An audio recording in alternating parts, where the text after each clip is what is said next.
Hey, welcome everyone. Hopefully, you guys all can hear me. We're getting this stream set up here, so bear with me.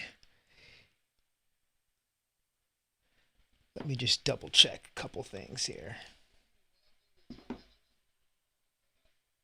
All right. I think we're good. I think we're good. All right. Okay. Da, da, da. All right. So let me welcome some attendees in here.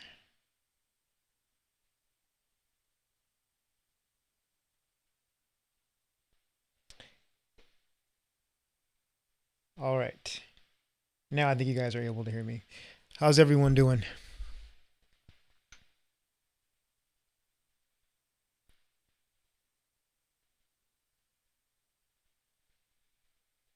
Okay, let's switch over here.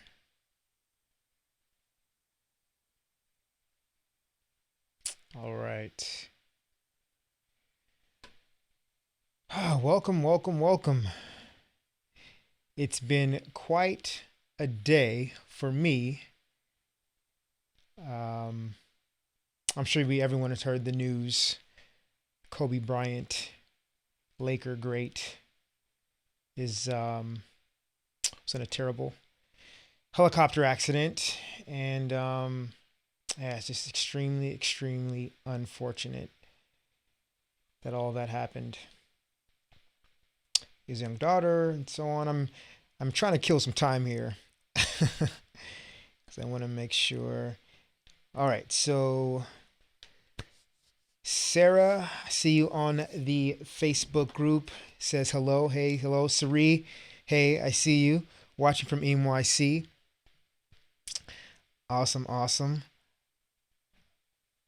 All right. Well, welcome, welcome. Definitely thank you guys for hopping on the welcome party. Really, really excited to be chatting with you guys today.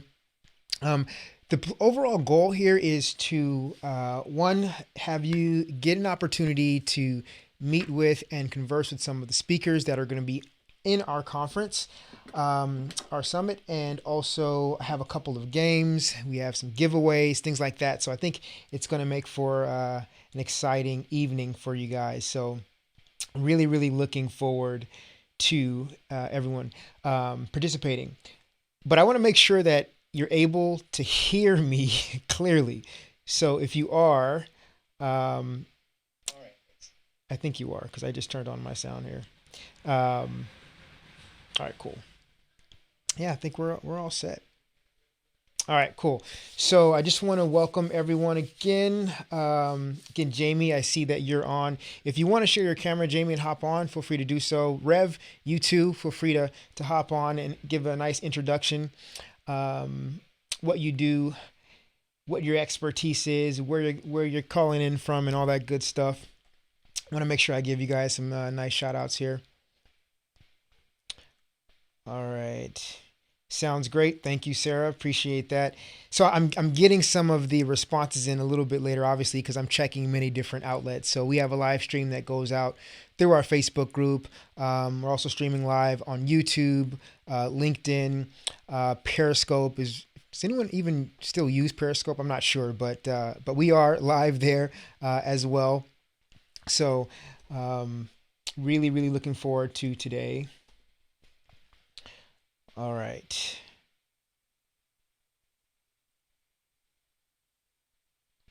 Do do do. So we're gonna open up this question Q&A session here. All right. So let me know, what are you guys doing? Excuse me. What are you guys doing now? Are you listening on through a mobile device? Are you on your desktop? Let me know.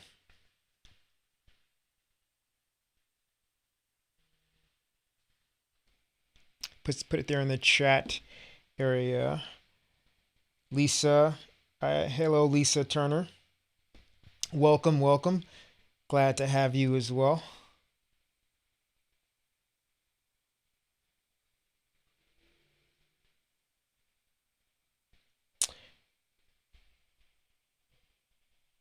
Hello, hello. There we go. So Rev, you were probably speaking, and I actually had my sound down. Apologies for that.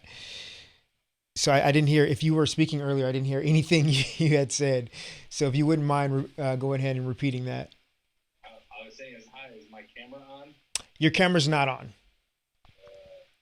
That make a difference? No? Okay. So if you scroll down, the icon should pop up. You kind of scroll down to the lower part of your screen there, Yeah, I'm not getting it. and just click Divine. Hey, Divine, you are on mobile. Good to see you. Yeah, it says I have audio enabled only. Audio enabled only. Okay. So do you see the camera icon? No video camera icon. All right. All right. So how about this? How about Rev? Tell us a little bit more about yourself. And you are obviously a digital branding summit speaker. So let us know a little bit more about your session and about what you do. Hi, well, thanks everybody for joining me. It just is kind of funny seeing this static face. I almost wish I could like animate my lips in this photo. Right. Uh, my name is Rev Ciencio. Thanks everybody for joining. I'm excited to be a part of the Digital Branding Summit. I am presenting Friday at 1 p.m. Eastern. I think that's 10 a.m. Pacific. I'm really bad with math, which is how I got into marketing. Um, we just pay people to do math.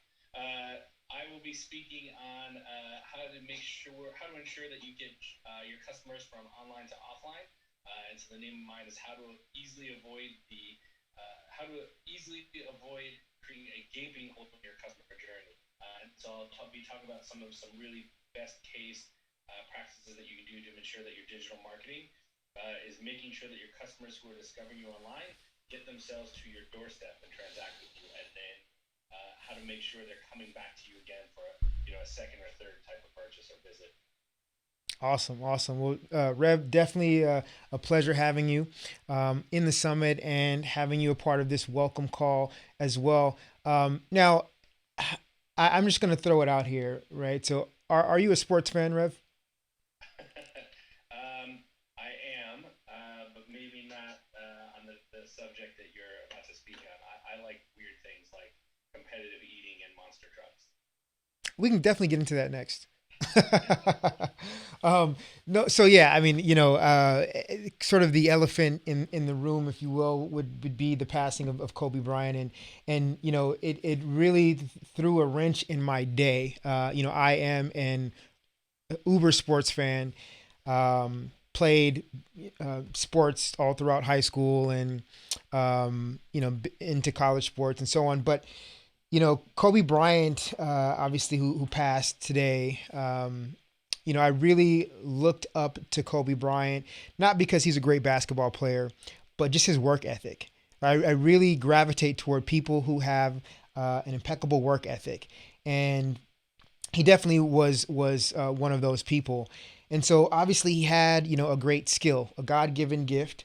Um, but it seemed like when it came down to perfecting his craft and maintaining that level of skill for a long time is something that takes a lot of determination and effort. And not only was he a student of the game, but he mastered his craft. He focused on all the minute details when it comes to perfecting his game. And so I really take a look at that and apply it to some of the things that I'm doing with business and marketing and so on with regard to consistency and sort of going above and beyond and just trying to become better each and every day. So I would be remiss if I didn't speak on that today. And hopefully some of the people who chime in are also going to be able to speak on that as well. But yeah, it was tough, and I did some of the programming earlier for the welcome party, and I just felt like I had to include this as a part of that programming. Jamie, Jamie, I know you are on the line. Would you like to hop in and say hello? Sure, can you hear me? I can. Hmm. Unfortunately, I don't think I have video access either, and I apologize for the funny voice. I am dealing with quite a terrible cold that seems to be sweeping around the country. So Oh no.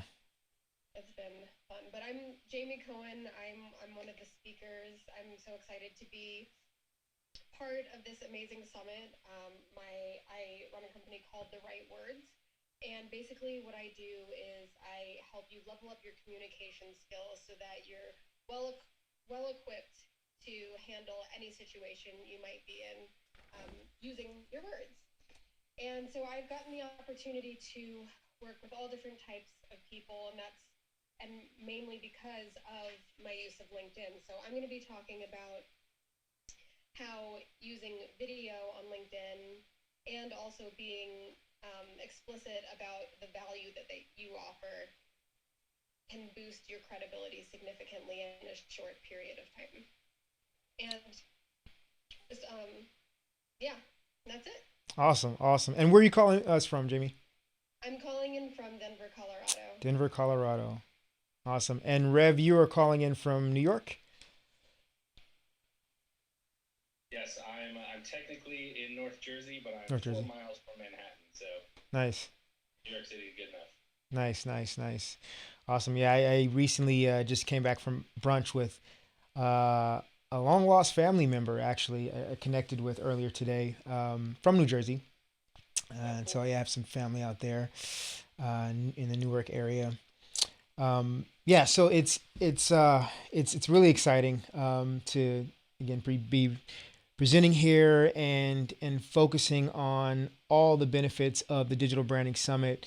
So the plan today is to obviously go through that, right? So I assume that everyone who is a part of this welcome party also registered for the summit as well. If you have not, you definitely want to make sure that you do that. Digitalbrandingsummit.com is the URL. So go ahead to that website and register for a free ticket. With that free ticket, you'll be able to have 24 hours rolling access to all of the content. You also can be an all access pass member for an additional purchase for enhanced content and so on. So I'm going to break a little bit of that down for you guys as well. And then once we get enough people on, I want to have a few games to play and things like that. So I think it'll be pretty cool. Also, if you guys are looking to participate in some of the games, make sure you check your email. You should have received an email that walks you through how you would be able to participate in the game. And essentially, I gave you 2 URLs. One URL is on our Facebook page, the Digital Branding Institute Facebook page. We have a sizzle reel. And also on the LinkedIn page, we also have another sizzle reel.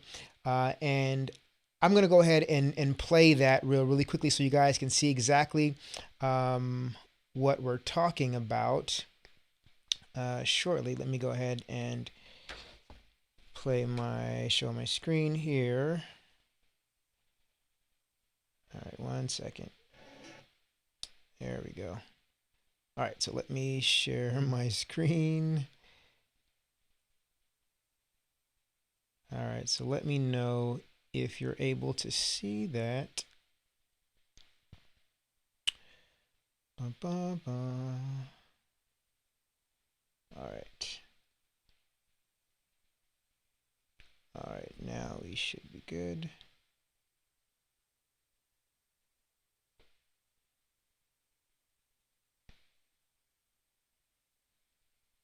All right.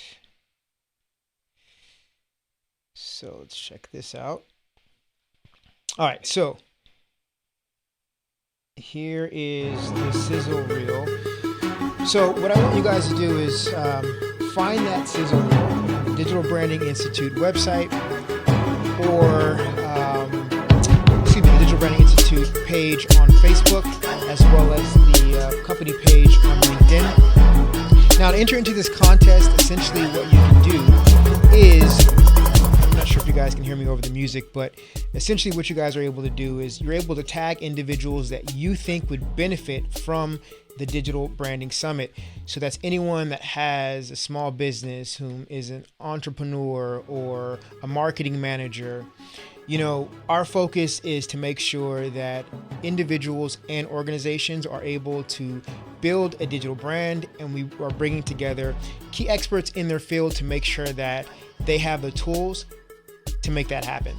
All right. So we're going to be giving away a couple of things. So we have some books to give away from some of our speakers. We also have some free consultations, and our sponsor, Brand Mentions, is also giving away some free brand monitoring as well. So we're going to give some of that stuff away.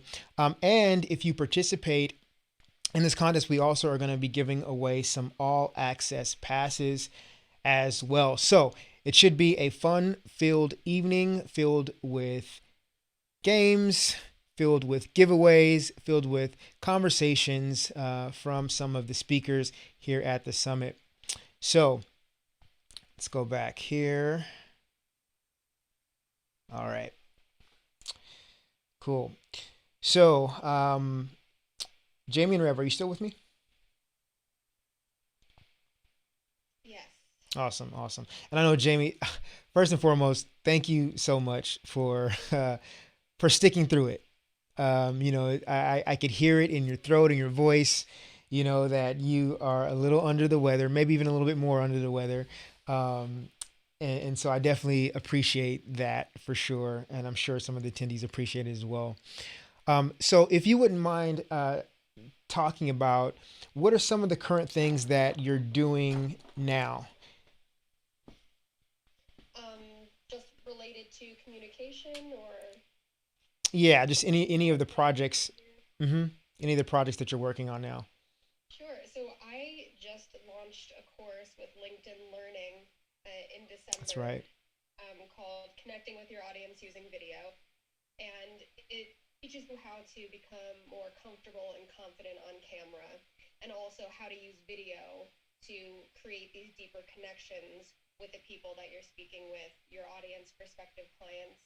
And so that's live now on LinkedIn Learning. If you have a premium LinkedIn account, it's free. If you don't and you haven't used LinkedIn Learning before, if you sign up, you get the first month free, I believe. Nice. But so far I've gotten a lot of, and yeah, it's really generous too, because there's so many different courses you can take, and I don't believe there's a limit to the amount you can take within that first month. And they have everything from video to different editing things and accounting, but pretty much anything you can think of is on there. So it's a really great platform. I highly recommend you check it out. And if you already have been making video, it's still going to be helpful, because I think a lot of people get stuck at a certain point because they've been creating video and they're not getting the sort of response that they had intended, or they're not feeling like they're connecting with people, and really just making a few little adjustments can change the entire way that you're interacting and change something from a speech into a conversation, because that's how video is going to be most successful, is making things conversational. For sure. I've been working on building that out even further. So I am going to be giving some seminars and doing some workshops surrounding that. And also, in some of these will be together and some of these will be separate, but my main focus is helping people get the things that they want and build the relationships that they need by learning how to say the right thing. So it's not having the perfect words at the perfect time, but it's just having the right words for the situation. So an example that I like to give is, let's say you're speaking to a friend, or you're speaking to an audience, and you're speaking in English, and the audience speaks Japanese. The audience can't understand anything you're saying. They're not stupid. They just don't speak English. And that's a lot of times where we have difficulty, because something that seems so simple to us sounds like another language to the person or the people that we're speaking with. Yeah. So give us some examples of that. Sure. So this happens a lot. If we just talk about this in regard to dealing with a coworker. Mm-hmm. There a lot of conflict arises from lack of context. And lack of context occurs when we're not speaking the language that the person, that our colleague or our counterpart is speaking. Yep. So we say something that we believe is extremely clear. We've covered all of our bases. We've given the reason why, how we feel, and then we say something to the other person and they explode. And suddenly that we're on the defensive now because that was not the reaction we were hoping to get, and Yeah. it also wasn't anticipated in any way. What we were saying sounded totally benign, and to the person that we spoke to, it was a huge insult. So understanding how to navigate those situations, but also how to avoid those situations. So if one of us were in that situation, we said something, we got a response we weren't expecting, we can just ask the other person if they got what we said. And often what they heard is different than what we meant. So you could say, this, based on how you're reacting, I don't think I explained this properly. And let me try this in a different way because I'm trying to support you and I'm trying to do X, Y, and Z. Does this make more sense? And Right. oftentimes they'll say, oh, okay, I thought you meant this other thing, and I'm sorry that I got so defensive. Yes, let's do this thing together. Thank you for your support, and then you can move on. Because the biggest thing that we have to consider when we're having a conversation, when we're sharing information, is that it's not about us, it's about them. How are they going to understand what we're saying? How can we have empathy for the person we're speaking with and compassion? And this doesn't have to be touchy-feely, and I think a lot of people sort of shy away from this because they feel that way, but really it's just understanding someone's personality and saying, like, this person tends to lash out when, and instead of saying, like, that person is crazy, taking a moment and saying, okay, well, based on what I know about this person and the experiences that they've had where they were in an abusive work situation, they tend to be very explosive because of these things that happen. So I understand that when they are lashing out, it's not something I should take personally. It's based on these other experiences they've had. So now what can I do to create, because it's not our job to walk on eggshells. What we need to do is understand. So what can I do to make this more of a conversation and less of a speech or a soliloquy? Yeah, and what's interesting about that, Jamie, is when thinking about that from a digital branding perspective, you have, trolls and haters and detractors that are interacting with some of the content that you put online. Not you, but one would put online, right? And so, how do you take that principle, that thought process, when monitoring or engaging with people online? So I have a three-step process for responding to trolls because often our biggest haters can become our greatest cheerleaders. And it's because there is a misunderstanding or because something struck a chord. So whenever we see a troll, and this also is depending on what they've said, because if they say something that is just so incredibly cruel or inappropriate, it's not necessarily going to be helpful to engage them because you can't engage or teach someone that doesn't want to hear it. Right. But let's say this is the average troll. Take a moment to stop and say, okay, how am I feeling? Mm-hmm.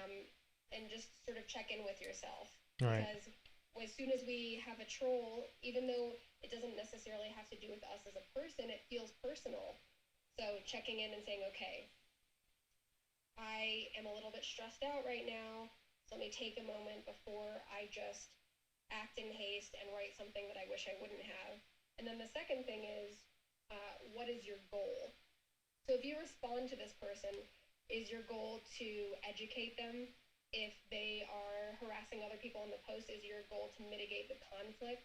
Are you trying to build a relationship with this person? And once you've decided what you're going to do, then the next part is to have a plan of action as to how you're going to do this. So, for instance, I had I put up a post. I believe it was either last year or the year before on LinkedIn, and it was a video post about how you should be careful with the words that you use because sometimes they can be life and death. So I was telling a story about how my mom, when she got diagnosed with breast cancer, the doctor came in the room, and instead of saying, "This is what we're working with, I know this is scary, but I'm going to be here with you every step of the way, and here are our options." She came in the room and said, "I can't cure you." So in an instant, even though my mom was a physician, lost all hope. So I was talking about how that is a life and death situation. Right. And she ended up passing away. And my goal in this video wasn't to say, because this person said this, that was the result. But one of the greatest types of medicine is hope. And if you lose hope, it makes everything else a lot more complicated. So that was the focus of how do we empathize with people? How do we talk about difficult things and support them? So there was this guy that commented and said, "I can't believe you posted this. We have to stop placing blame on people who have no power over what happens, and this is ridiculous, and I can't believe you even took the time to post this," and just went on this rant that was really hurtful. So there was this guy that commented and said, at first I didn't have the strength in that moment to respond, so I reached out to a few of my friends on LinkedIn and I said, "Hey, can you back me up?" Once I took a moment to check in with myself, like I just said in that 3-step process, I was like, okay, I feel very hurt because of this experience that I've had. Well, let me put that aside and try to see where this person is coming from. So what I did in this situation is say that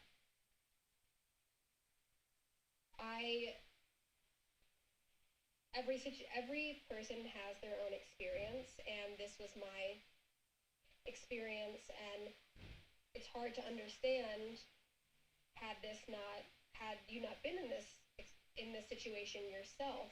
But it seems like from the way you're responding that something very bad happened to you or a loved one, and I'm terribly sorry for that. But please think twice again when you attack someone who's talking about something that's very personal. Yeah. As it turned out, this person had lost his dad, his uncle, his brother, and 2 other family members to cancer. And so he was just looking for a place to lash out. Yeah, it's so interesting because that's something that I personally live by, as far as taking a look at what that person has gone through. And it's a very empathetic type of approach when understanding people. And for me, it keeps me, I don't know, this is like so outside of the box, but we can tie it back in because it has everything to do with communication and understanding of people, right? Especially people who are engaging with you and your brand. But ultimately, when you think about putting yourself in the shoes of the other person to realize why they did that action would help you, one, to it sort of softens the blow a little bit. And then 2, it'll allow you to be accountable even for your actions within that process, and understanding what triggers could have made that person that way, or react in that fashion.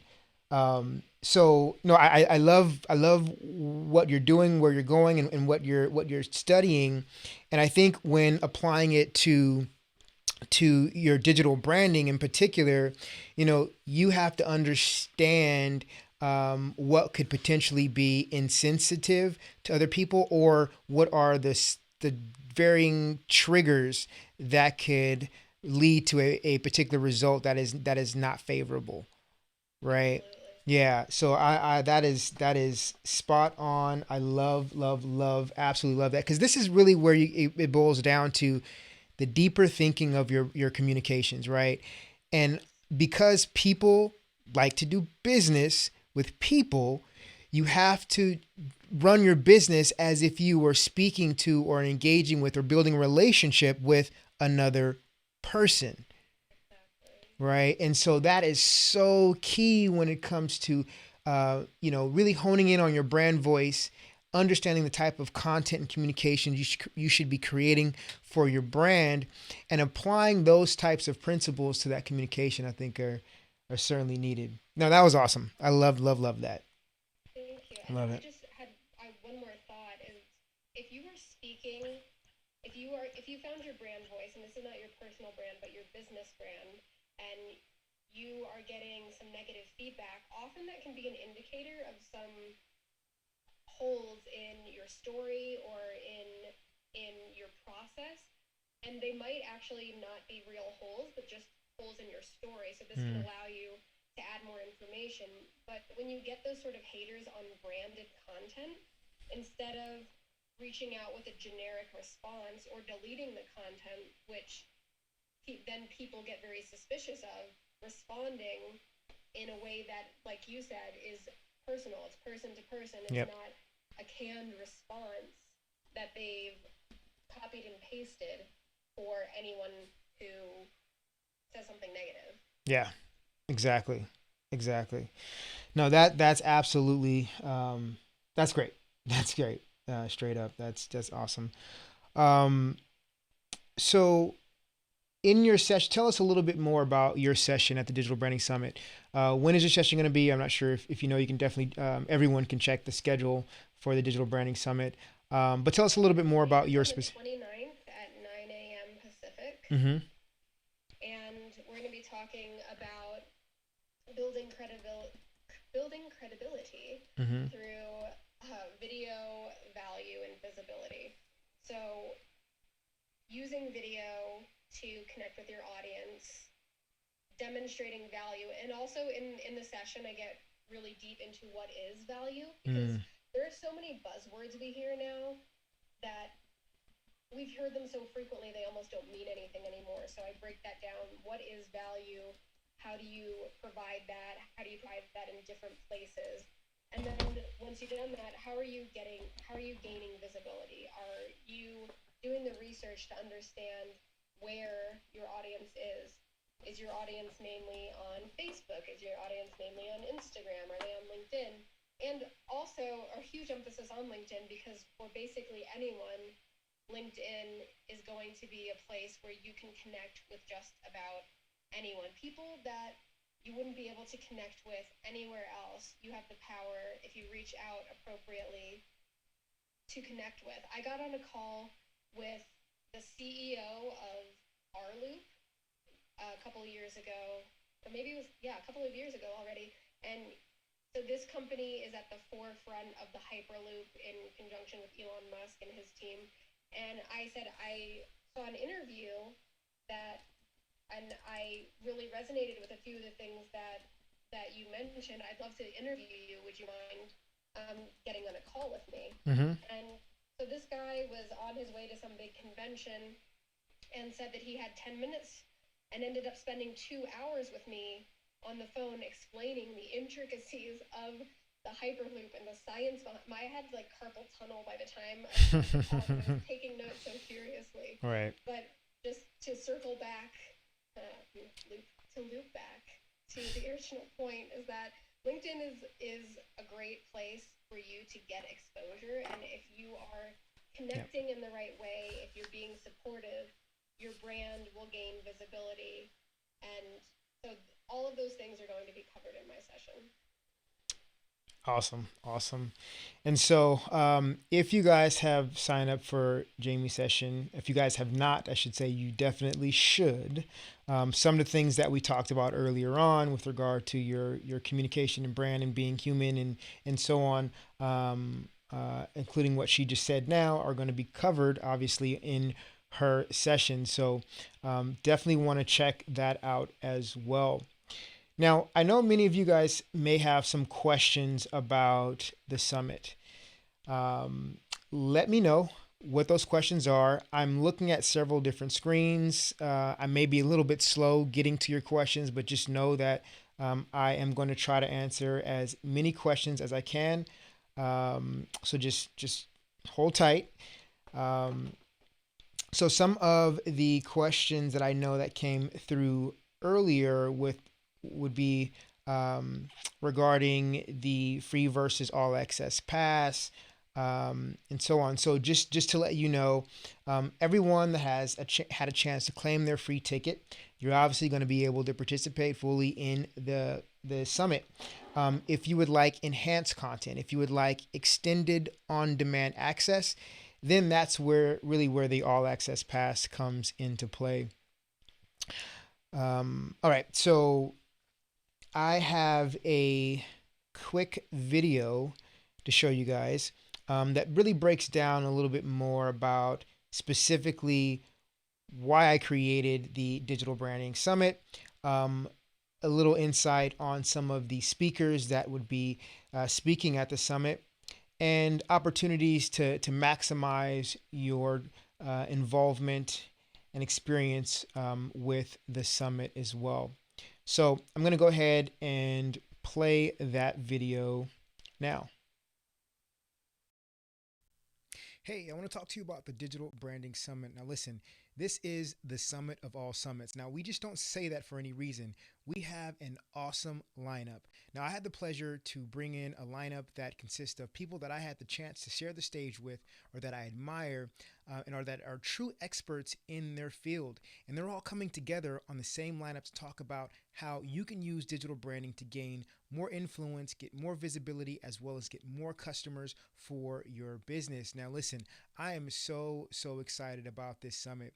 Now, I really wanted to put this summit together because I felt like there was a void in the market. As you may know, transactional marketing is no longer effective, meaning you can't run an ad or just simply create a piece of content and expect for people to convert. You have to be thinking about your brand. And I'm bringing together experts on this on these issues to make sure that you have actionable insights that you can take away and apply immediately. So let me jump into the speakers.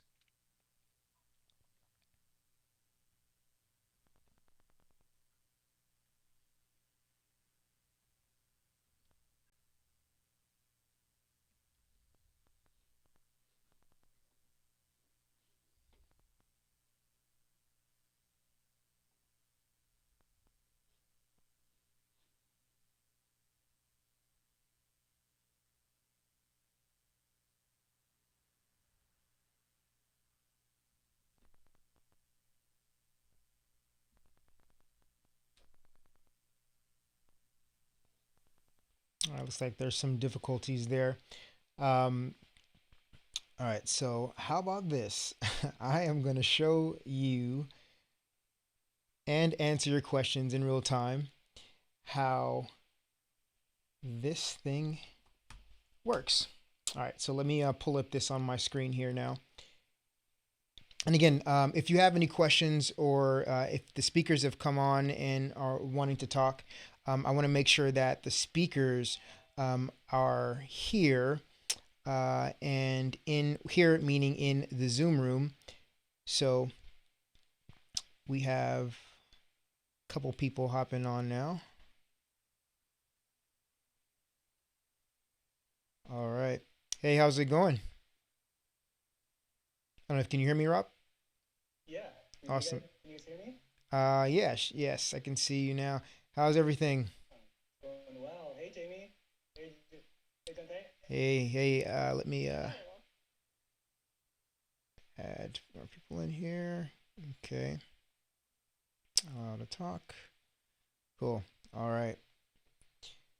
Awesome. So yeah, I'm gonna go ahead and cut that video short because I know that we have speakers now, and I don't want to take up their entire night. And I definitely appreciate you guys coming and joining us here at the welcome party. So yeah, we have Rob. Rob, tell us a little bit more about yourself and what your session is going to be about. Yeah, hey, thanks.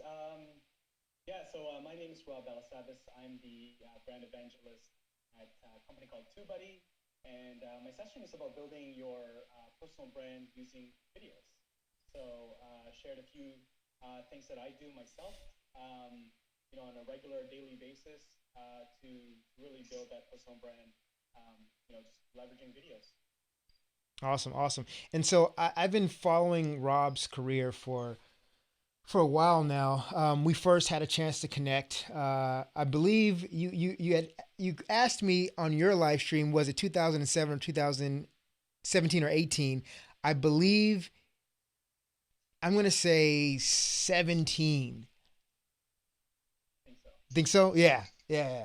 So 2017, had the opportunity just to connect with Rob at Social Media Marketing World, and really, I think I recorded a couple videos and things like that, and we had some really nice conversations around branding and things like that. So yeah, always a good time with Rob, and Rob is really building a video empire, man. I mean, I saw him when he created his first video for LinkedIn Live, right? And then pretty much, your association now with TubeBuddy is just like all the pieces are like falling in place, man, and the content is good, which Yeah, is thanks, man. awesome. Yeah.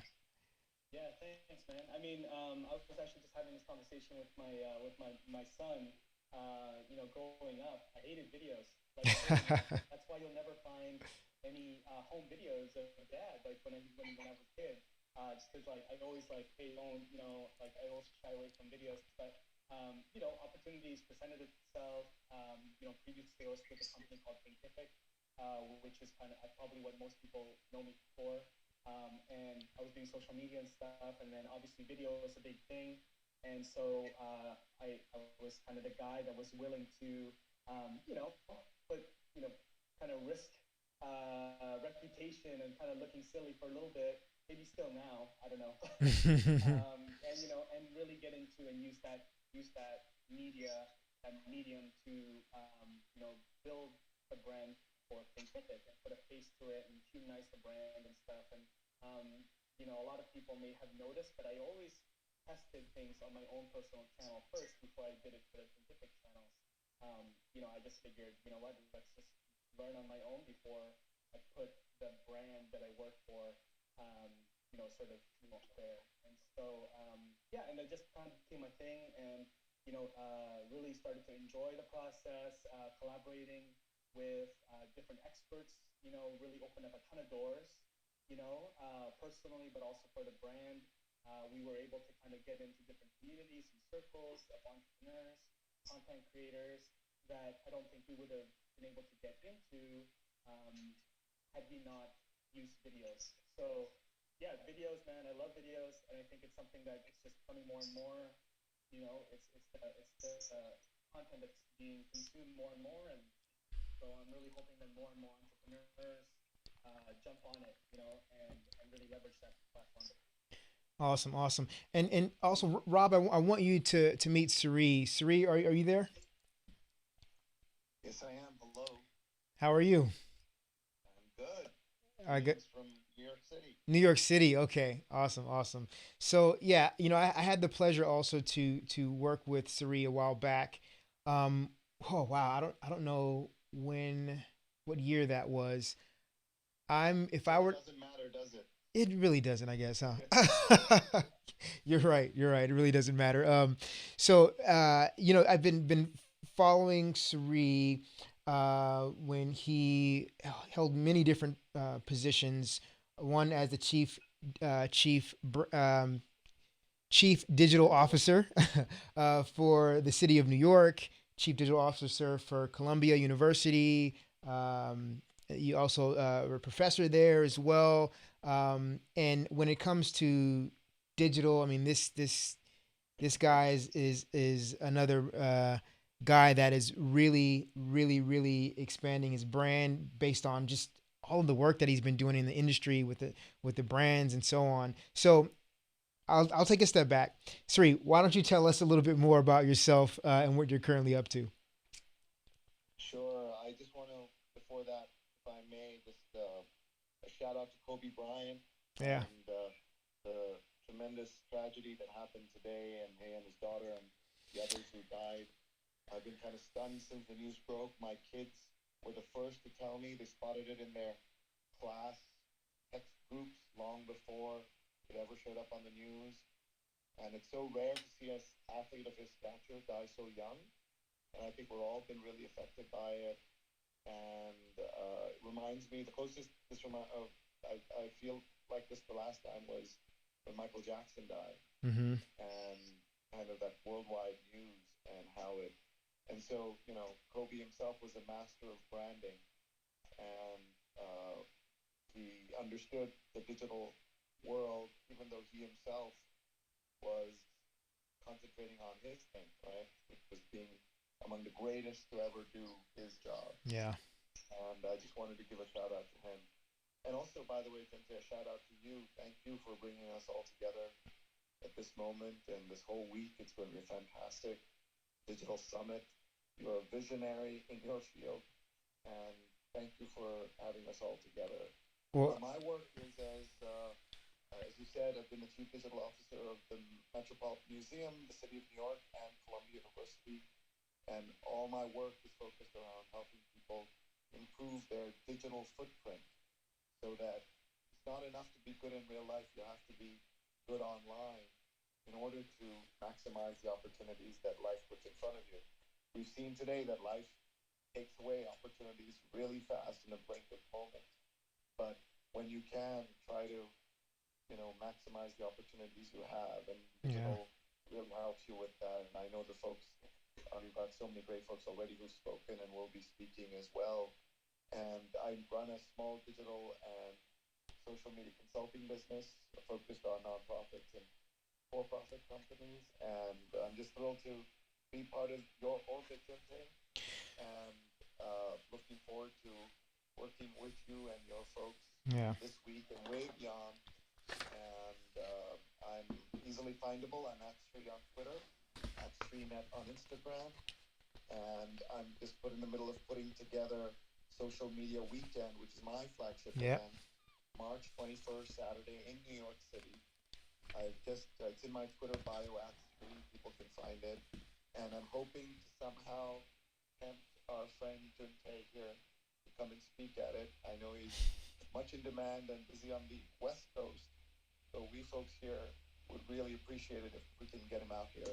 If not this time, then very soon, we hope. So I'll let you get back to it. And also, he's all in the middle of the Grammys, so there's a lot happening. There's a lot happening. Yeah. Yeah. First and foremost, I appreciate that, Sri. I really do. Like I said, I admired your work from afar and was, jumped at the opportunity to work with you. I'm definitely going to try to get down to New York for your event as well. So, I definitely wanted to say that. And before you came on, I had actually just kind of opened up the welcome party with, paying homage to Kobe, and frankly, it was very difficult for me to put together the programming for this welcome party today because of that news. What I take away from this incident is some of the sentiments that you just mentioned as far as, life is short. You have to be able to, praise people while they're here, while they can quote unquote smell the roses. And also that just life is short, and so when we are trying to, build our businesses or expand our brands and things like that, your family, your friends, and the relationships that you have are part of that process. And I know oftentimes, I'm very, very busy. And, I can honestly say that that's some of the things that I know I need to personally work on. And that's even, with my relationships, with the speakers, with you, with Rob, and so on and so forth. I really value those times, and I want to make sure that I have more of them. And so this incident is really, bringing that home for me. And with regard to my thoughts about Kobe, one of the things that I really took away from him is that, he's an awesome athlete. He has God-given talent, right? But the thing that separates him from other people with that same level of talent is his work ethic. His work ethic is impeccable. And I tend to gravitate toward people that are hard workers, because I like to figure out, what are some of the strategies, the tactics, routines, and discipline that they have in order to go above and beyond, right? And so I think Kobe really epitomizes all of those things. And he is a legend that was lost today. And it's just completely unfortunate, that it happened. And as a side, many people may not know this, but I am a private pilot. And when tragedies like this happen, I tend to get phone calls from loved ones, right, who are, you know, scared that I'm taking this heavy piece of metal in the air and flying it. Um, Even though we don't know the details of what happened, we I have a beeline shot of downtown LA in the LA skyline from my apartment, and it was very very hazy this morning. There was a heavy marine layer. Now I don't know if that was a factor. They're gonna find out. I'm not sure if that particular helicopter type has a black box, but I do know that the visibility was extremely low. And so it seems, just from all the information that I am getting online and sort of hearing from people, is that it was a crash, a large, loud sound, which means that there wasn't any, probably an attempt to land. It wasn't a failed landing attempt, I should say. And so it's really interesting, and I want to follow what's been going on, with the investigation. And if I can provide people with some of my insights, I certainly will, for being a private pilot. But ultimately, it's a tragic event all the way around. So yeah. So anyway, I thank you for that, and really kind of honing in on, although we are in the space right now, a day before the summit, to focus on building our digital brands. Part of that has to do with the relationships that we have, either the relationships that we have with, our target audience, the relationship that we have with our internal network, even the relationships that we have with friends and family. Um, you know, if you're able to successfully maintain those, then your digital brand overall would be more successful, right? In the overall sense. So, oh man, that's just, it's tough. I mean, it still stings a little bit, because I felt like Kobe had so much more to do, and he was gearing up to do so much more. And I sort of feel like he was, starting to live his second life, so to speak, after ball. Um, so anyway, I feel like I'm talking a little too much, but I really had to. I felt like I needed to get some of that off of my chest. So I definitely appreciate you bringing it out, Suri. Thank you. Hmm. Thank you very much. Yeah. And good luck this week. But very well put. Thank you. Thank you. Thank you. Thank you. All right, that was Suri. So you're gonna see his. You can witness his session. Is going to be on Friday, and he has the optimization keynote. So he's going to be talking about 10 ways that you can optimize your social media marketing, in particular. So it's a focus on optimization with regard to content, with regard to um, what else? Content, with regard to scheduling, with regard to the types of the style of post, when you should post, things like that, regarding social media, and just the overall overview of social media landscape, and really what it means for brands now. So really, really exciting presentation there. That again, that's going to be on Friday. I'm not sure at the time. I believe it's 9 a.m. I'm not sure, but you guys look at the schedule at the digitalbrandingsummit.com there. And again, all of the contact information for the speakers as well are going to be on our summit. So we have that, and also we have our live Q&A, and the live Q&A will be taking place in this Facebook group here. If you are watching this live stream outside of Facebook, our digital branding community is on Facebook. So go ahead and check, join our online community. You can use the URL facebook.com/groups, and the username is DBI Web. That's Delta Bravo India Web, DBI Web. So you can check that out. Join the group, and you'll be able to participate in some of the Q&A sessions.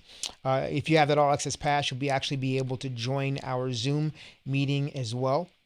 And as I'm talking with the speakers and so on, if you guys have specific questions about the Digital Branding Summit, feel free to put those questions in the chat box, and then I'll do my best to try to answer some of those questions for you as well. And so, as you probably can imagine, we're having various speakers roll in throughout the evening. We have a couple of major events going on now. I'm in the LA area, so one major event aside from the Kobe's unforeseen departure is the Grammys, and so there's a lot of things kind of going on. So thank you guys for being here. Really, really, really appreciate it. If you can do me a favor too, if you can share this stream with other people that you think may be interested. We are gearing up for the Digital Branding Summit, so we're getting ready to kick off an amazing 5 days of awesomeness. And I say that because I have put together over 50 speakers that are experts in their field. And these just aren't, speakers that I'm, just picking out of anywhere. These are expert individuals. As you heard from Sari a few minutes ago, he was the chief digital officer for the city of New York. He is teacher at Columbia University. Head of chief digital officer for the Met Museum. So if you're familiar with the Met Gala, things like that, if you are on the East Coast, I'm sure you know all about that. And we're just bringing in people that are experts in their field. You want to take heed to some of their advice. And let me tell you, they're dropping some gems. They're dropping some absolute gems.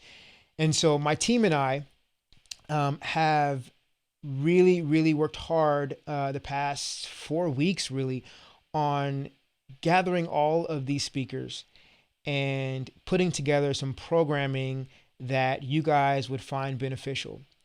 And what's so unique about the programming is the fact that it's very, very diverse. Now, if you had the opportunity to hear me speak on any conferences, I've spoken many, many places around the country and a few places internationally as well. I find myself being the only person that kind of looks like me, right? On those panels, on the stages, and so on. And there seems to be the same types of people, right, that go to these conferences, and you have different segments with different conferences and things like that. So what I wanted to do is put together people that I just either admire, the content that I enjoy, people that I wanted to collaborate with. And it didn't really matter which scene they were a part of. So you're going to witness sessions from authors who are the foremost thought leaders in the space that have written many books on these topics around digital branding, around marketing, around all things digital, as well as individuals that have just been crushing it on social media, that could bring their real life insight on how they did X, grow followers, enhance their brand voice, leverage trends, so on and so forth, all with the notion that they're going to be building their digital brand. So I really, really, really am excited about our speaker lineup because they know what they're talking about. They absolutely know what they're talking about. And for all of those who have purchased the All Access Pass, you're going to be able to receive the insights, the executive summaries, and so on for each session. You're also going to be able to download audio so that what the tactics that they're teaching you is going to be able to be downloaded to your device, and you can listen on the go, whether that be if you're at commuting, or you are in the gym, or wherever you're at, right? You're going to be able to connect the dots by listening to the audio. You also have 1 year access for all the content on the site, meaning that you don't have to just wait for a 24-hour rolling period. If you want to take deeper dives into this content, you're able to do so throughout the entire year. So we have enhanced all of this content into digestible pieces so that you can build that business, you can increase that brand reach, you can connect with your target audience better, and you also can increase your conversion. So it doesn't matter if you are a person that, I don't know, it's selling earrings, or if you're selling, high ticket items. It doesn't matter. It doesn't matter. The approach of digital branding is really what is needed in order to convert today's consumers. And a lot of the themes that we talked about with some of our presenters today really touches on those points, right? With Jamie, she talked about the communication and how we must understand the ways in which our target audience wants to be communicated with. And when you have some backlash or some kickback from that communication, what are the steps to understanding exactly why that has happened? And then we have Rob, who just recently was on the line as well, where he focused on video. And we all know that video is popular. I mean, that's one of the reasons why we're doing this stream, right? We're doing a live stream now because we understand that that's popular. And really the importance, right, of video, and why people are now consuming more video than ever. In fact, they're doing more video consumption than they probably are reading blogs. Well, not probably. We know that that's the case for sure. So, that, and then along with Sari, who talked about, what he said about Kobe Bryant, which is, man, it still stings. It still stings. And I don't mean to keep, bringing up Kobe, but I think when it comes to, again, those relationships that we have with our target audience, it parallels the relationship that you have with your friends and with your family, and how, you shouldn't focus on communicating with that audience when you have something that you're selling, right? And Don McCoy, I see you said nice lineup. I appreciate it. And so, yeah, you shouldn't. So let me take a step back. I parallel relationships, right, with that you have in your personal life with relationships that you have with your target audience. And oftentimes, just like in real world relationships, you finally are able to connect with, let's say, family members that you haven't connected with in a while. During what times? You know what I'm about to say here. It's funerals, right? It's weddings, it's things like that. And that's really when you're able to connect. But all throughout the year, there's obviously no connection there. So that parallels what you do with your brand.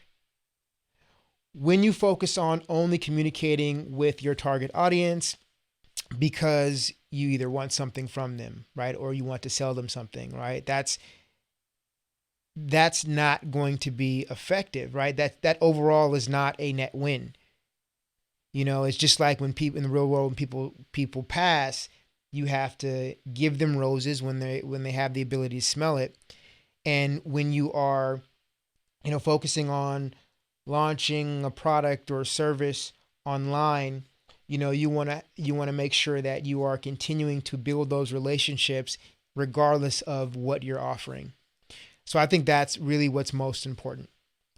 And that's automatically something that I think about when focusing on what happened today, right? And as I mentioned earlier, today was a tragedy. But those are some of the things that I'm taking away from it. All right. So hey, does anyone have any questions? If anyone wants to jump on uh, live as well for this welcome party, this welcome party, um, feel free to do so. Let me know. Put your comments in the comment section, and again, I'll try to answer them as well. All right, Taryn. Hey, Taryn, how's it going? Thanks for joining us, Taryn. I appreciate that.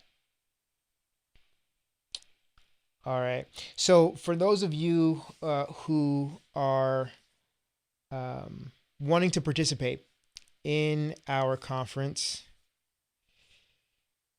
Dave, who was the very first speaker you confirmed? Interesting question, Dave. The very first speaker I sought out for actually would be Sari. Didn't get a confirmation until later, but the very first confirmation was Neal Schaffer, and Neal Schaffer mentioned he would stop by later on. But Neal, for those of you who don't know Neal Schaffer, he's a world-renowned social media expert. He's, I think, written over 5 books on social media, and oh man, I'm gonna say this again once he comes in later. But what I really remember from Neal Schaffer was the time where he was actually at one of my very first speaking engagements, and I was so nervous on stage. And what I can remember from that event is afterwards, he tweeted something basically saying that it was the most content rich, or something to that extent, either the best, the most content rich, or something like that. But the content was there. I don't know if the delivery was good enough, but the content was there, and he saw the content. He saw my thought process when it comes to social media and digital, and he gave me that shout out, and I would never ever forget that. So that was one of the reasons why I kept in contact with him, and why he was one of the first speakers that I reached out to for the summit. And he has an amazing session as well. Definitely look forward to that also. All right, so Don McCoy says, already seems like the summit is a success. You will plan other mini summits before 2021. Don, that's a great question. Thank you for asking that. I really appreciate it. So yes, and I guess this is breaking news. Hold on, let me get a drum roll. Hold on, that was a bad drum roll. That was a little better. All right. So the breaking news is, yes, we will be doing more summits this year. And I'll introduce that now. So the Digital Branding Summit is a all-encompassing summit that focuses on building your digital brand. The purpose of that summit is to bring together all of my thought leader friends, people that I shared the stage with, people that I admire, people that I've always wanted to create content with, and really to push the agenda that digital branding is the new form of branding, and it's going to resonate with today's consumers more than just traditional digital branding, right? So the other summits that are coming up are going to be focused on specific niche industries or occupations. And so what does that mean exactly? Well, it means that the next summit we're going to have is going to be specifically on speaking and branding yourself as a speaker. So one of the focuses there is to provide all of the attendees with the opportunity to hear from other speakers who have built their brands, to hear from speaker agents, managers and booking agents and so on. Also, to hear from other event organizers about what are some of the things that they look for when choosing speakers. We're going to have sessions on prospecting and business development when it comes to your speaking brand, as well as establishing a speaker's kit, so on and so forth, right? So that's going to be very, very, very specific. Now, obviously, it's not going to be 50 speakers because I don't have time for that. So what's going to happen is I'm going to boil it down to more than likely 8 to 10 speakers, highly specialized individuals for that summit. Now, we actually are going to have 9 additional summits as well. And those summits are going to be focusing on law, real estate, medical, travel. We're going to have an agency branding summit, and more that I'll name later.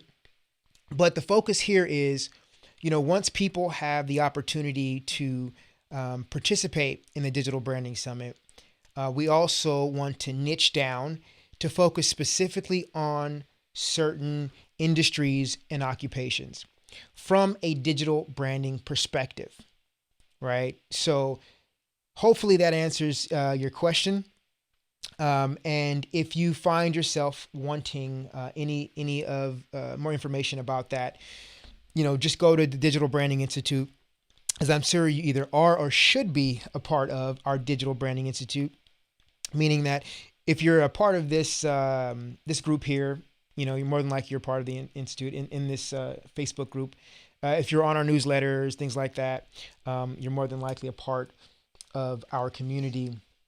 So stay here and you'll be able to receive all the information about those upcoming summits. Dennis, hey Dennis, how are you? If you want to hop in, check your email. You'll see the link to the Facebook as well. To the Zoom.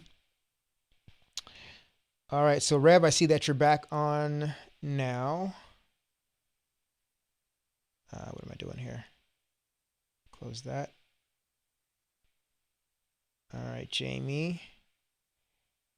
Rev, I see that you're on as well. All right, thanks for coming back. How's everyone else doing out there? Let me know if you guys are with me. I don't know if the Grammy started now or or what.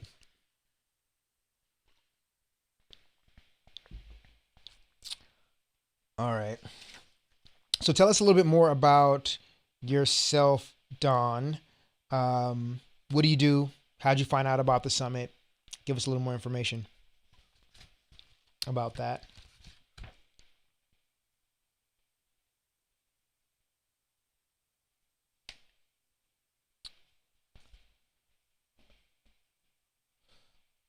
All right. So let me check this here.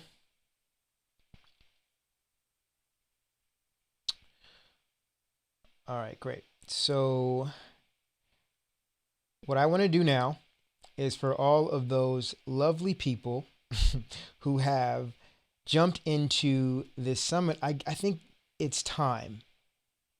And it's time for a giveaway. Let's give away some free stuff. Awesome. So let me share my screen here. So one of the things that I really, really am proud of, let me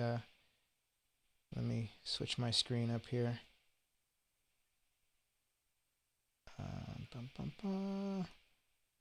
One second.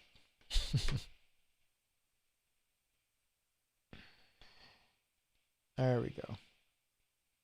All right. So our sponsor for the Digital Branding Summit is Brand Mentions. Now, Brand Mentions is a brand monitoring app, software, whatever. But essentially, it allows you to keep an eye on not only your brand, but your competitors and so on. So what I want to do now is give away 3 months free of brand mentions. And I'll go to the pricing page here so you can kind of get an idea of what the value is. Okay, so you're going to get 3 months of growing business platform. All right, that's the tier for this particular account. You're going to get 15 tracked words. That is either the name of your business, the name of your competitors, anything that you want to track ultimately. You're going to get that for 3 months. Okay, so what I want to do is ask a question. Okay, we'll play a trivia game. So let's start that way. So the question is, if you could name 2 of the future summits that we're going to have at the Digital Branding Institute, you're going to get this. So put your answer in the comment box. Okay.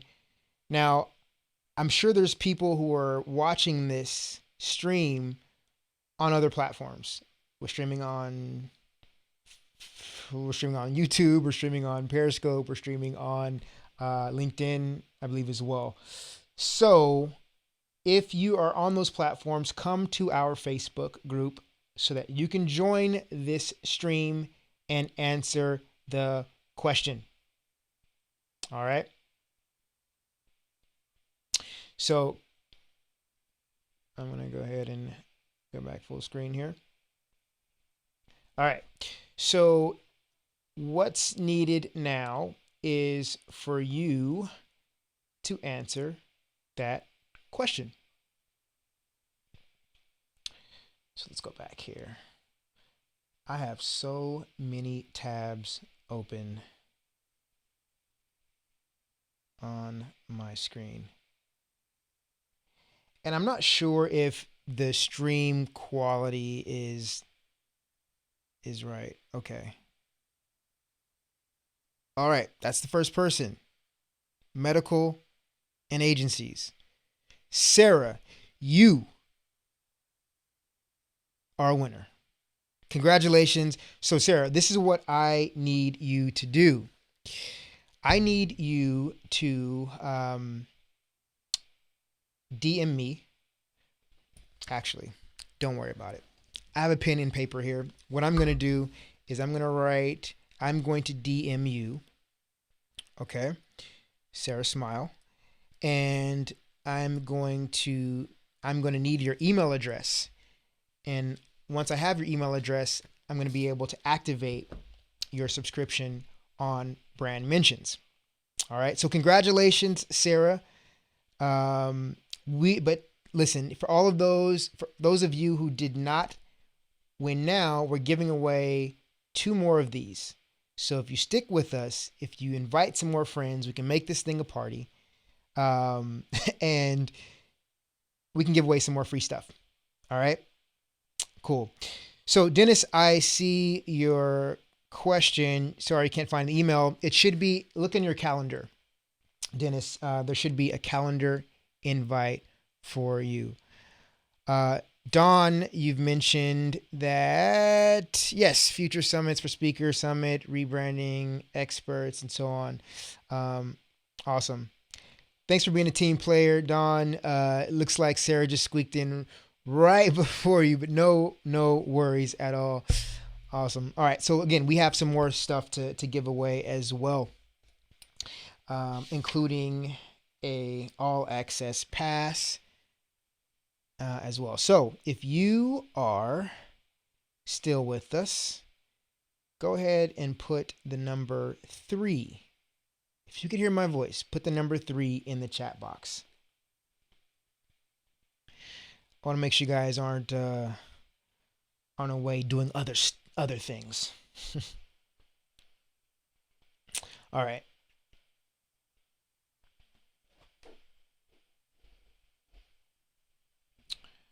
Cool.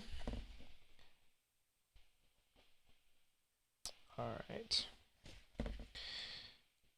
So let me adjust a few things here. I'm looking a little crazy here right now.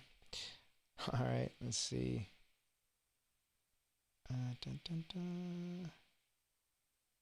Let me adjust some things. Oh, that's a little better. All right, that works. Okay, so let's move on. Dennis, hopefully you'll have a chance to come on because I really want to make sure that you have an opportunity to speak to the people. And Dennis has an awesome session about UX and user experience. And he really breaks it down in a way that is digestible, but it also makes you think about how people are interacting with your brand and the type of experience that they're having with it. And not just that simple experience from touch by touch, but how you can actually map out that experience to influence certain situations and things like that. So Dennis is an absolute pro when it comes to that type of stuff. All right. Monica, I see you. Number 3. Don't see the invite. All right. Let's see. Dennis, I'll send you an email as well, but it should be there. Okay.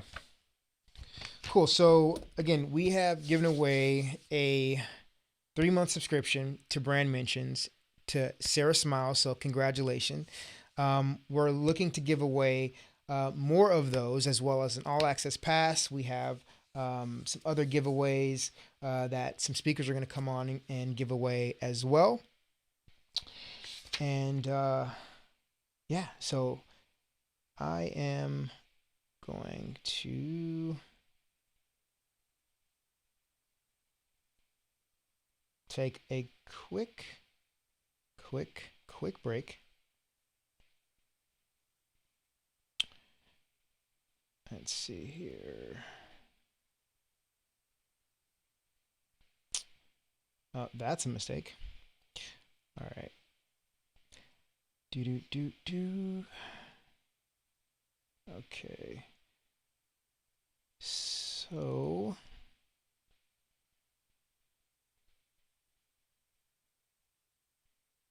got it, Rev. All right, awesome. All right, so what's really interesting, Rev, is how you have branded yourself, and I'm sure if you can hop on, I definitely want to kind of talk about your brand if you don't mind. Awesome. How you doing? I'm great. How are you?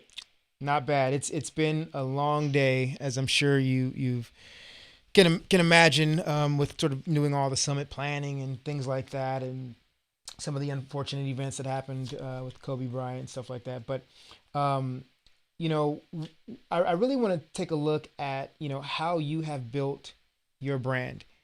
And from what I've noticed is you wear many different hats, right? And as far as being um, a marketing director, as far as being an influencer, and if I'm not mistaken, you also are a chef as well, right? It might look like I'm a chef, but Okay. no, I do enjoy cooking. Okay. All right. I might accept the title grill master. Grill master. I like it. I like it. So, I know this is going to be a stupid question, but do you use charcoal or do you use propane? I am happy to use whatever source of heat is available. Okay. Okay. Do you have a preference? So, I don't have a preference. I don't. I mean, when it boils down to, especially when you're hungry, it's like just put the meat on the grill and let's make it happen. But I don't have a preference. But I just hear that some people are particular about it. So um, I am not. And I have a propane tank in my back. Only because it's easy. mhm. And I think for the sake of everybody listening, the reason we are talking about food if anybody happens to follow me on any of my 5 Instagram accounts, they're all food based. So I run the world's largest French fry themed Instagram account. It's fun with fries. And then I have one that's burger themed. I have one that's steak themed. I have one that is just Nashville hot chicken themed. And then my main account, all the photos are photos of comfort food. So pizza, hamburger, steak, barbecue sandwiches, mac and cheese, yada yada.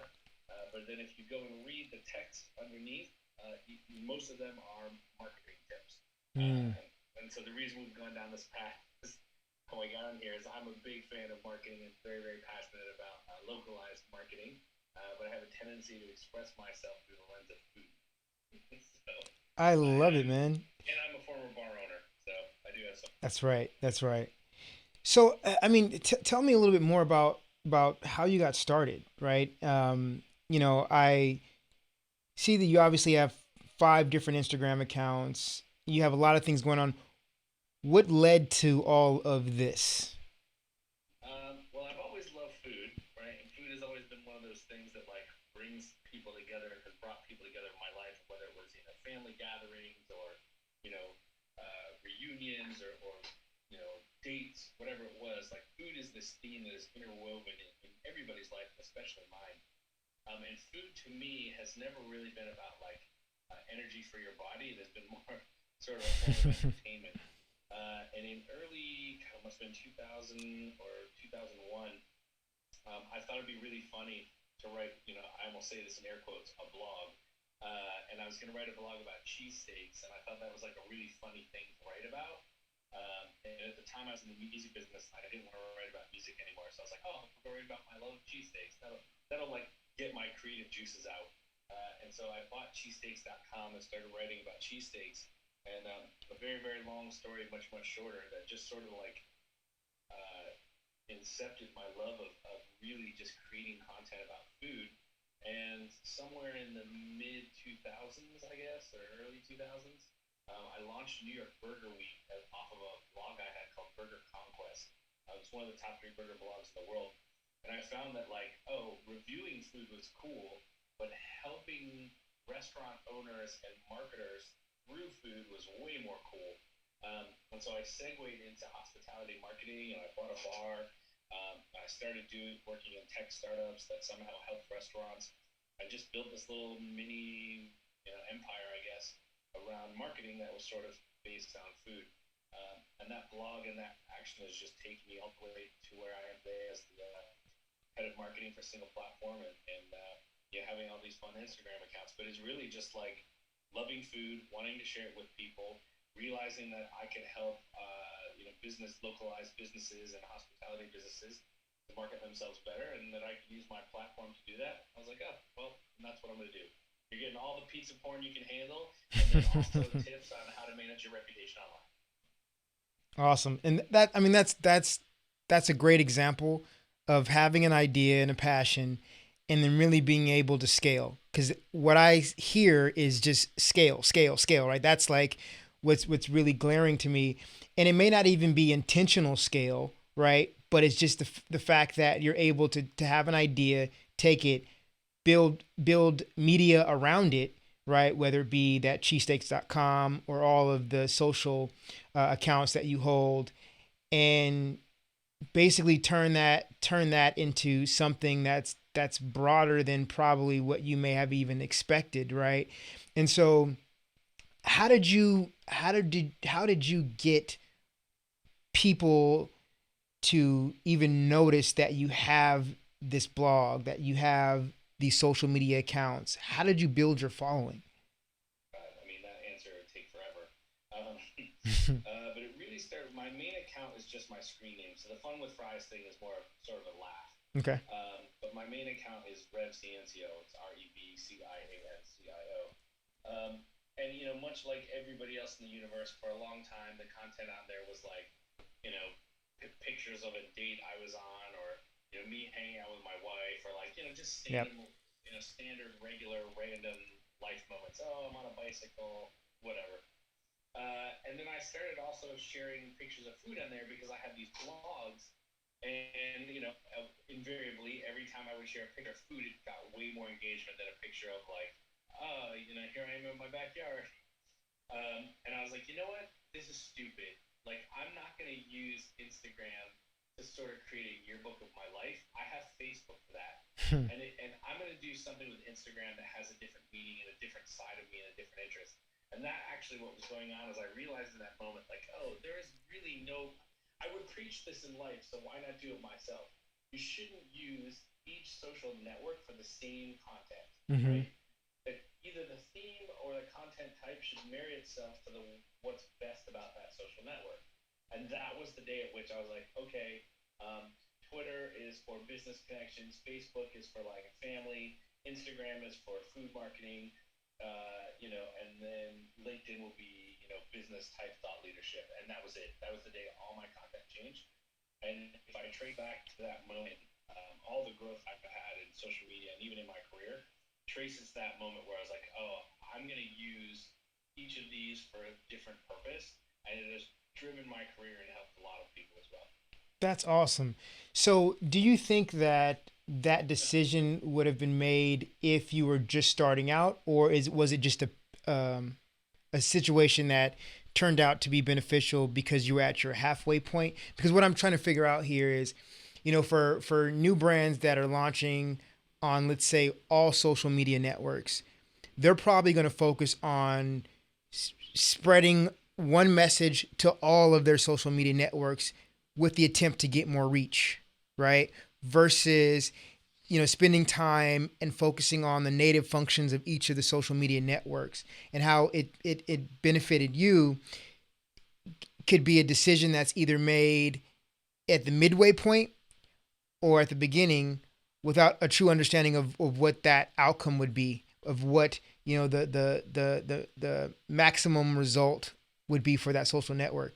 So I'm curious to think, to see what your opinion is about that, whether it should be something that started in the very beginning, or, um, you know, or just hunker down and focus on the native functions of each of the platforms overall.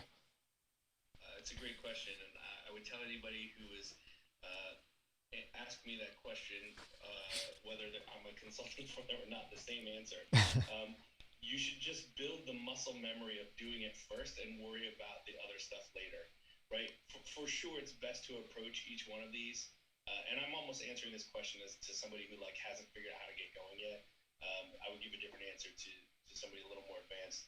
But like I hear that all the time, like, oh, I wish I had as many followers as you do. I wish I could build so many people. I was like, I've been doing this for 20 years, right? Like, It's a good I point. didn't start out with 93,000 followers on Instagram. And for sure, the content that I'm posting this week is not exactly the same as it was like 6 months ago, right? You get better at it. It's like anything. It's like, you talk about on a day like today where we had a basketball great pass away, like he didn't start out amazing. He chose to be amazing and worked at it every single day, right?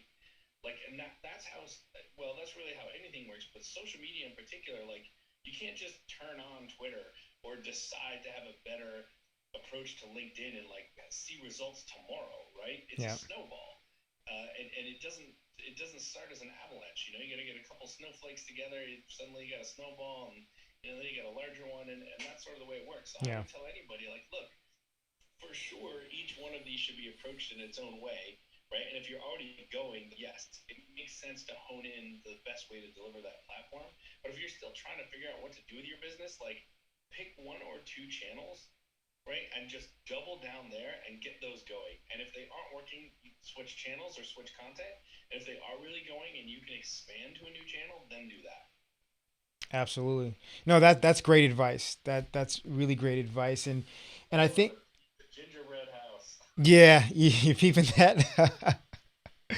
Oh man, I think that is great advice, and ultimately, I think sometimes the ease of use when it comes to putting things on social media can sometimes be a detriment because we start to develop these habits just because of the ease of use. For example, when you are creating a advertisement on Facebook or Instagram, because it's so easy to do so, a lot of people are not digging in deep into the strategy of what would be effective for that platform, right? Because they can just essentially attach a credit card, upload some creative, and try to work within the targeting, and then boom, right? It's their ad is approved.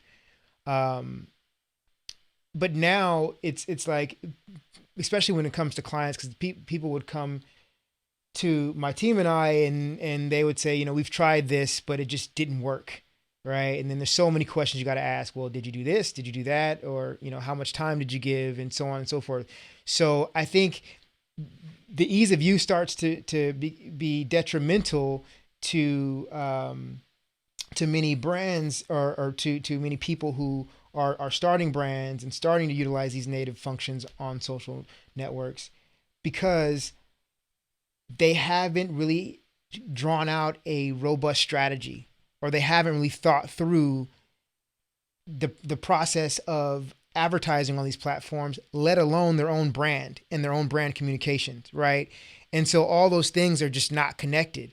And it speaks to what you're saying about, making sure that, you start to leverage some of the unique features and functions of these social networks, because you're naturally going to get more organic reach, but that also requires more work, right? And so if some people, because the ease of use with, connecting with a social media management tool, creating one piece of content, repurposing that piece of content to be distributed to all social networks, is an easier route than to take those individual posts, right, and focus on leveraging the native functions of that social network. It's more difficult. So I think that really speaks to some of the behavioral practices of many people who are trying to launch a brand or trying to enhance their following and so on. You got to think about the time, and I can understand that it may be difficult, but I think you're a good case study of that, right? That you had to put in the time, like you mentioned, it took you 20 years to get to this point. So putting together the time to make sure that you have the followers there, that you're engaging with them, you're understanding what's working, and then doing more of that as you continue to grow your following. So I love that advice. And I know that your session, I believe, is on Friday. Yes, Friday. I believe at 10 or 12 Pacific time. 10 a.m. Yeah, 10 a.m. Yeah. So really looking forward to that. So tell us a little bit more about Single Platform. I appreciate that. So we are a software company focused primarily on businesses that have a menu, right? So it could be a dog walker or a salon or a barber or a restaurant. If you have a list of services or menu, Mm-hmm. we can help you publish that menu everywhere online where customers go to discover businesses. So you can put your menu on Google, on Facebook, on Yelp, Yahoo, Bing, Foursquare, TripAdvisor, OpenTable, and hundreds of other websites, right? And so, what is the value of having that? Well, two things, right? Number one, customers search online before they choose a business to Right. interact with. Yep. And so they need to know that information. Like we're all like, I love this example because it's my life, but I'm sure everybody has their own. Like on Saturdays, I hang out with my wife and my kid, and he only eats like three things, right? Hot dogs, chicken nuggets, and French fries. And so if we're somewhere, I'm asking Siri or going on to Yelp and putting like best hot dog near me, right? I need to know that your restaurant has hot dogs on it for me to make a transaction with you, right? Right. To point my car in the direction with my wife and my 3-year-old in there, right? So like in making sure that your menu services or your menu, your restaurant is managed online, completes the customer journey. Like consumers need that information, but moreover, it is an unbelievable search benefit, right?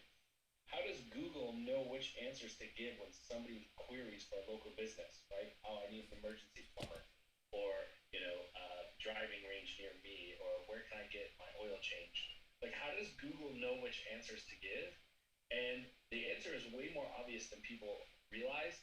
You have to give Google that answer, right?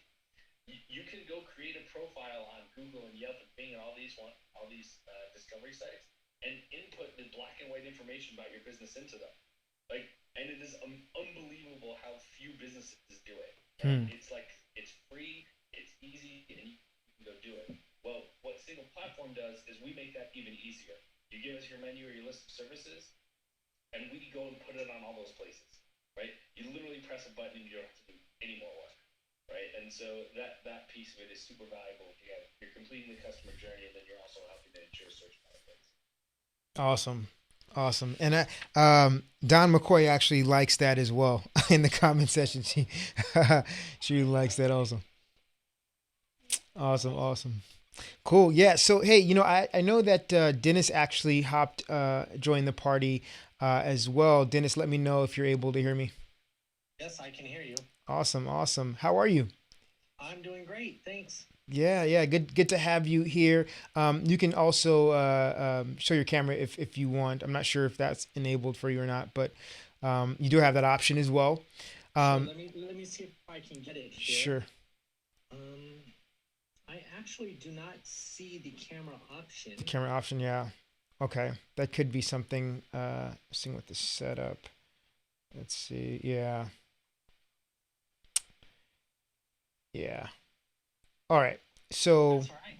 Yeah, I mean, you can also. I'm not sure if you want to Skype in as well. You can do that, and that will put you on my screen where you can share your camera.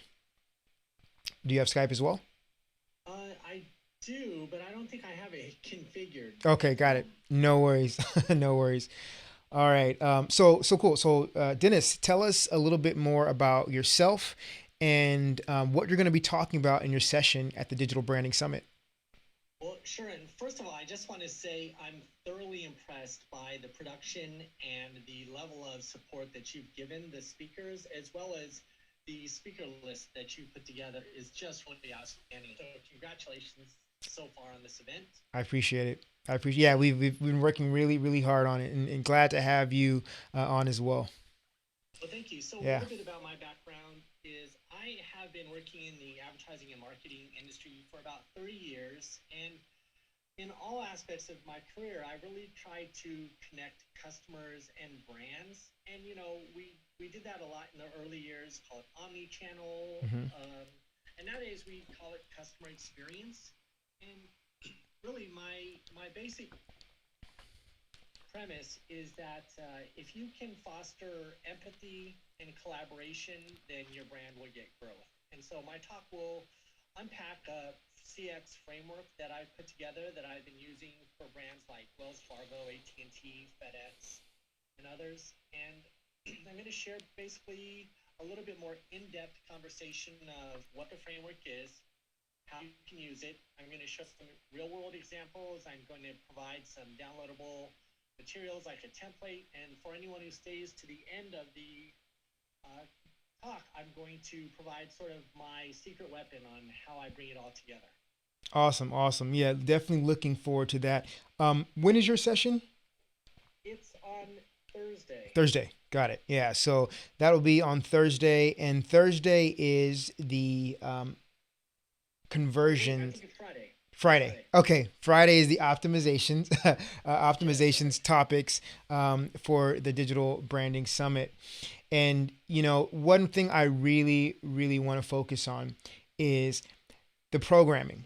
As Dennis mentioned, we have some of the key experts in their respective fields speaking at the Digital Branding Summit. And we have, I'm going to share my screen with everyone here. But let's see. That's not it. Hold on one second. Let me go back here. So we have some of the top experts, as I mentioned earlier. And we are focusing on different topics for each day. And the first day is identity.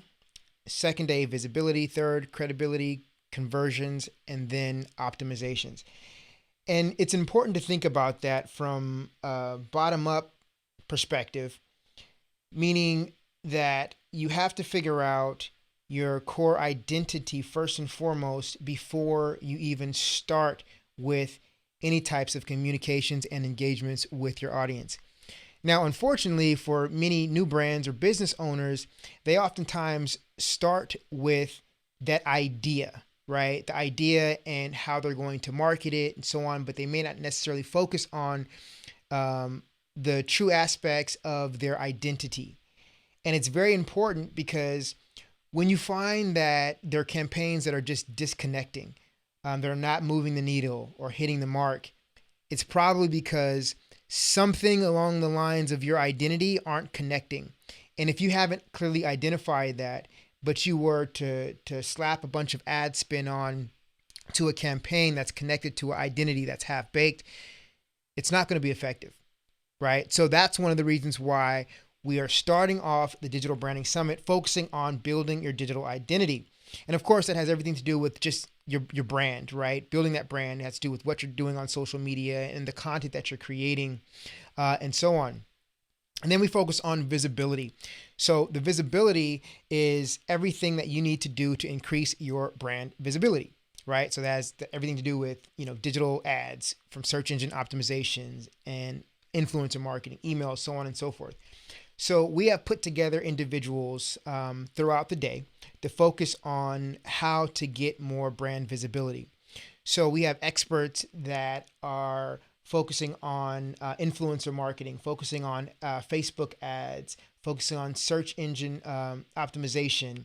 What else? Using Google Analytics, which I think is actually going to be in the conversion topics. But you have these experts that are focusing on helping you get actionable insights to get your brand more visibility. Then you have the credibility part of the summit. And that's really focusing on your brand credibility, meaning your reputation of your brand, how to manage that reputation, and really what that process looks like, the steps that you're going to need to remove negative content from Google, steps that you're going to need to enhance your testimonials, and so on and so forth. And then we focus on, for the next day, on conversions. And this has to do with sales, right? So when you have that established digital brand, how are you able to utilize the digital brand to sell? So we have information on LinkedIn and how to sell on LinkedIn. We have information on how to increase your conversions across your digital brand. We have information on how to look at your analytics and identify your core audience so that you can convert them more. And this is, from creating content to engagements and so on and so forth. So you'll be able to get all insights from the sales activities that you're able to take away with your digital brand to measuring those activities so that you can increase conversions.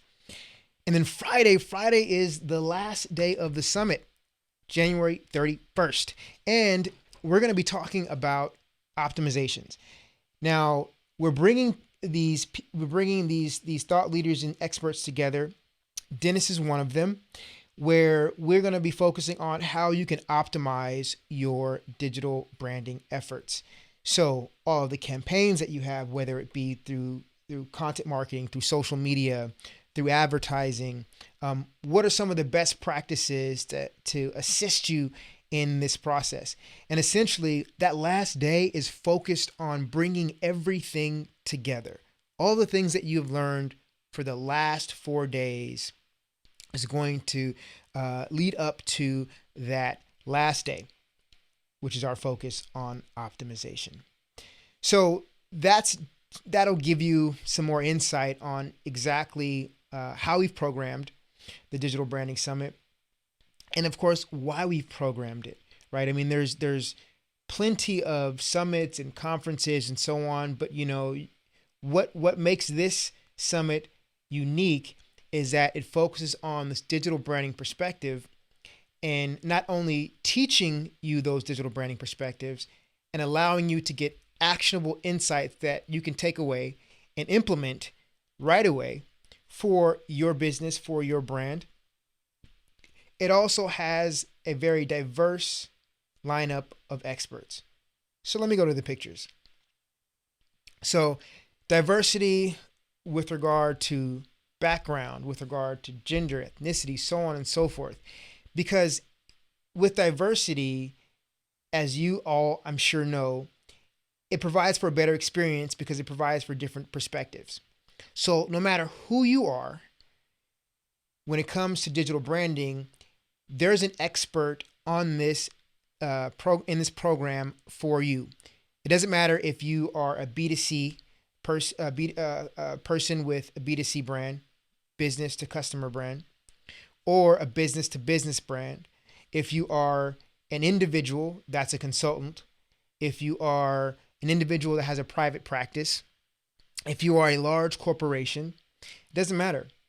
We have content here for you at the Digital Branding Summit. And that's what I think is so unique about the summit. Because the bottom line here is we're bringing in the experts and they are dropping some absolute gems for sure. Now, I mentioned to you earlier that we are going to be giving away some goodies, and I'm going to stick to that promise.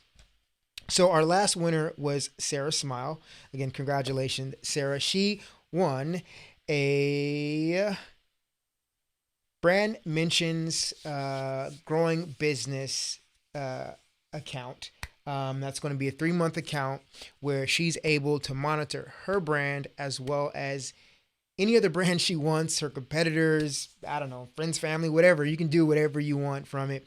But think about it this way. Think about this as a real-time alert for whenever your brand is mentioned across the internet as well as on social media. So it covers both platforms. So you would be able to get in real time every time someone mentions your name, mentions a competitor's name, or mention anything that you're interested in that you plug into the system, you'll be able to have access to that.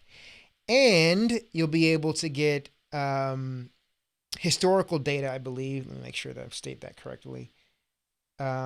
You should 1 year history storage. So that's 3 year. Yeah. So I believe you would get historical data, meaning that you can go back and see if anybody was mentioning your name or your business name like last year, for example, and who were those people. There's so many different things that you're able to do, by the way, with this information. I think a lot of people don't take advantage of this, even if it's other outlets like maybe Google alerts and things like that. But if you know who's mentioning your brand, you would be able to reach out to them and collaborate with them, partner with them. You would be able to get backlinks if you're looking to increase your brand's visibility via search by understanding who's talking to you or who's talking about you. All right, so I hear some buzzing over here, so let me figure out what that is. 1 second. Let's see here. I'm sure that may be... What is that?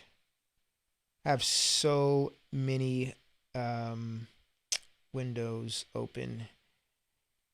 This is ridiculous. All right. I think we're good. I think that was false alarm.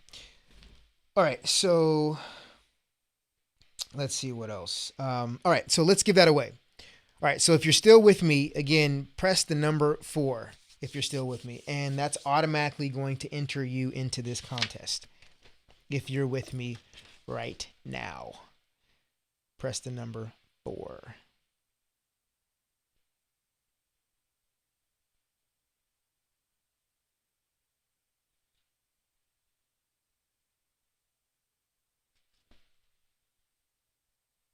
All right. So again, press the number 4 if you're with me to enter into this contest, and we are giving away a 3-month login account, I guess, for Brand Mentions.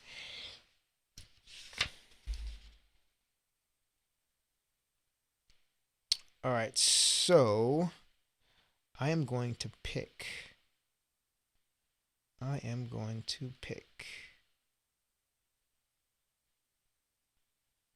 All right.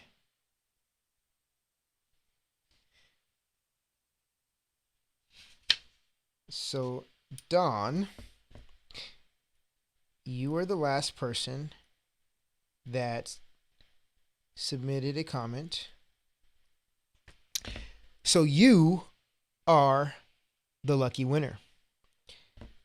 Don McCoy, you have won 3-month access to Brand Mentions. So hopefully you're able to utilize that for your business. And I will be reaching out to you and letting you know that you are the winner. So congratulations. All right.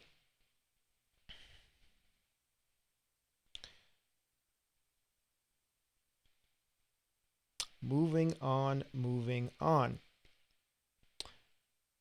Okay, so let's see here. So I want to play a trivia game, and this is something I came across not too long ago, but it's Digital Marketing Jeopardy. All right, Digital Marketing Jeopardy. And I need 2 players if someone is willing. And I'm sure we are all familiar with Jeopardy and how it's played. Digital Marketing Jeopardy. All right. So, who wants to play? Dennis, you're down. Don, yes, you won. Sarah, you're in. Okay.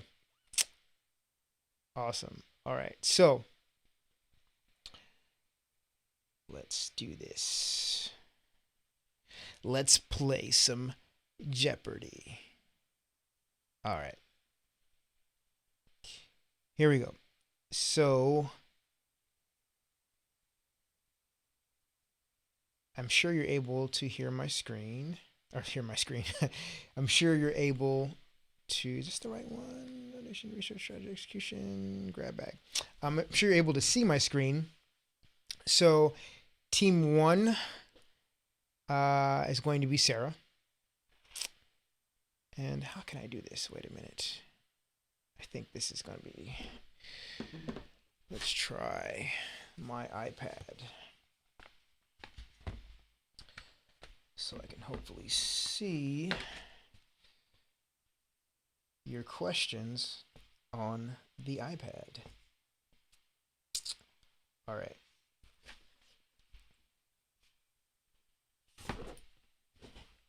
So let me get my bearings here, but essentially those are the topics there. And I will log in here so that I'm able to see what's going on, questions that you're asking, and so on. All right. Bear with me 1 second. Skip.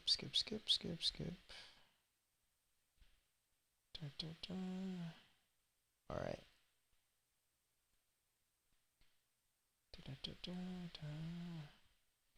Okay, let me find this stream here. Okay.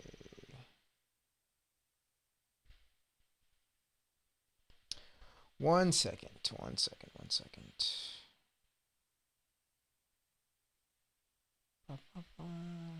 Where is that? All right, for some reason I am not getting bigger. Here we go. All right.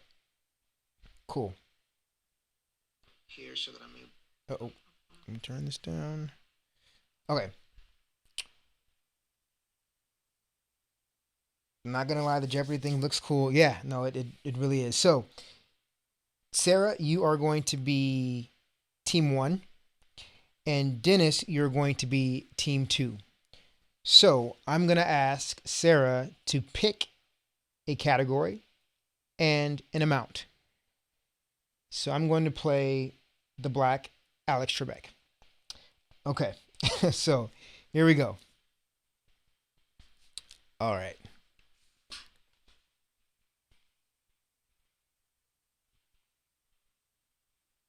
All right, so let's do it. So Sarah, pick a category.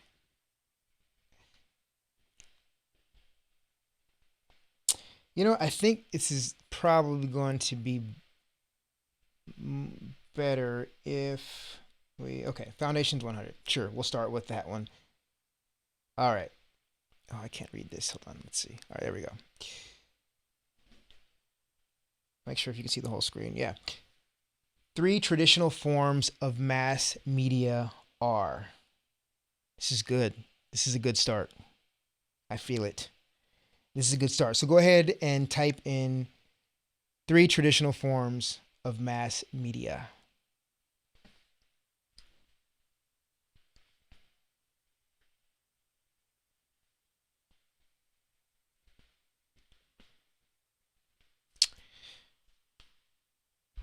It's pretty tough. I didn't really expect for these questions to be this difficult.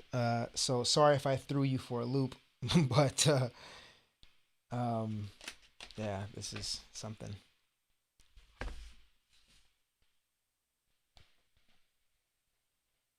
Come on, Sarah. Let's do it. What are TV, radio, and newspapers? Let's see. Yes, print, radio, and TV. So, Sarah, team 1, you get 100 points. And what is your next category?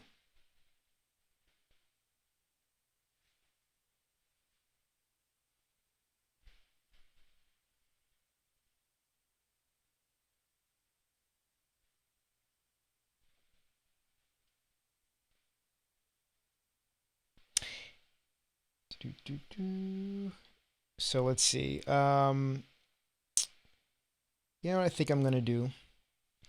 I think I'm just going to add, let's see. I'm going to invite you all. So I'm going to invite you on, Sarah. We're using the infinity screen of death. 1 second.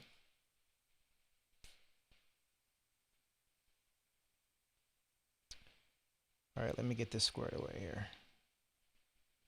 All right.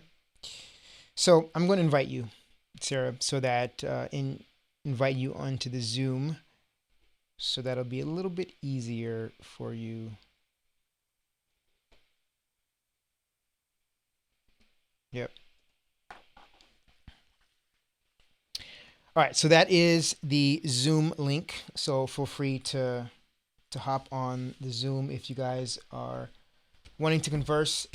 So yeah, Don, anyone else that wants to converse as well, hop on in, come join the party. We'll love to have you.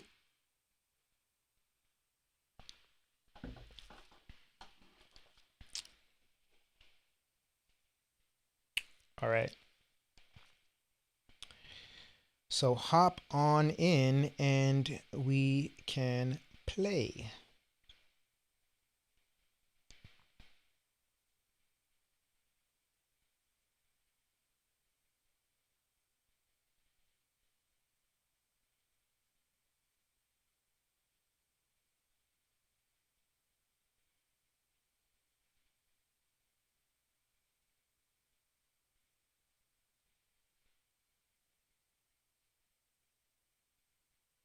Yeah, it takes you. Yeah. All right, so hop on in to that Zoom.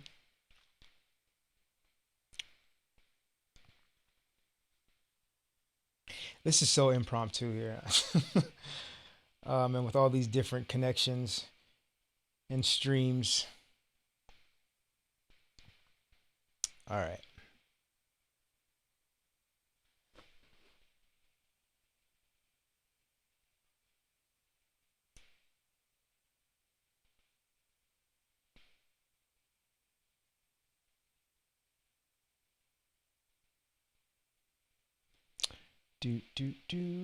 Okay.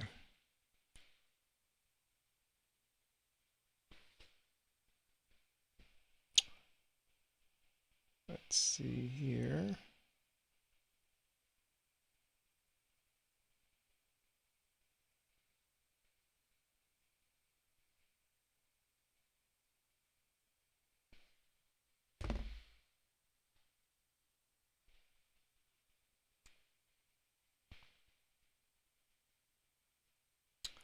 All right. So I'm going to pull up something interesting and hopefully it would allow us better info on the summit.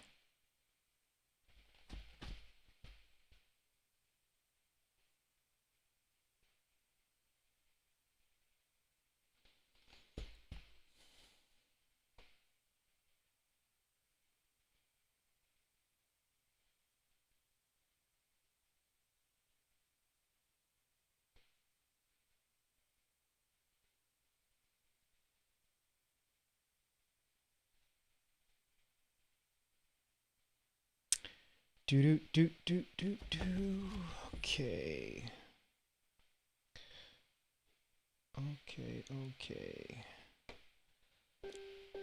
Let's see here.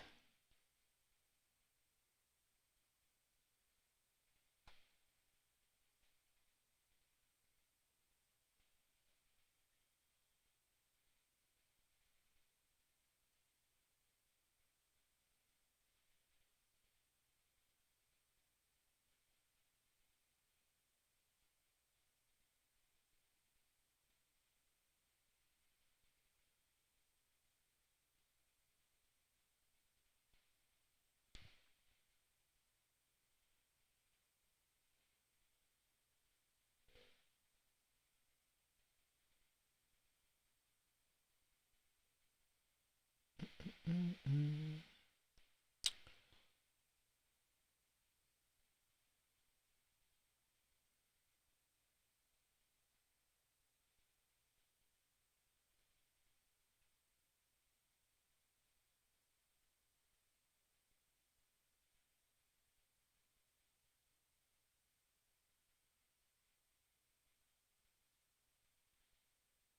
Hmm.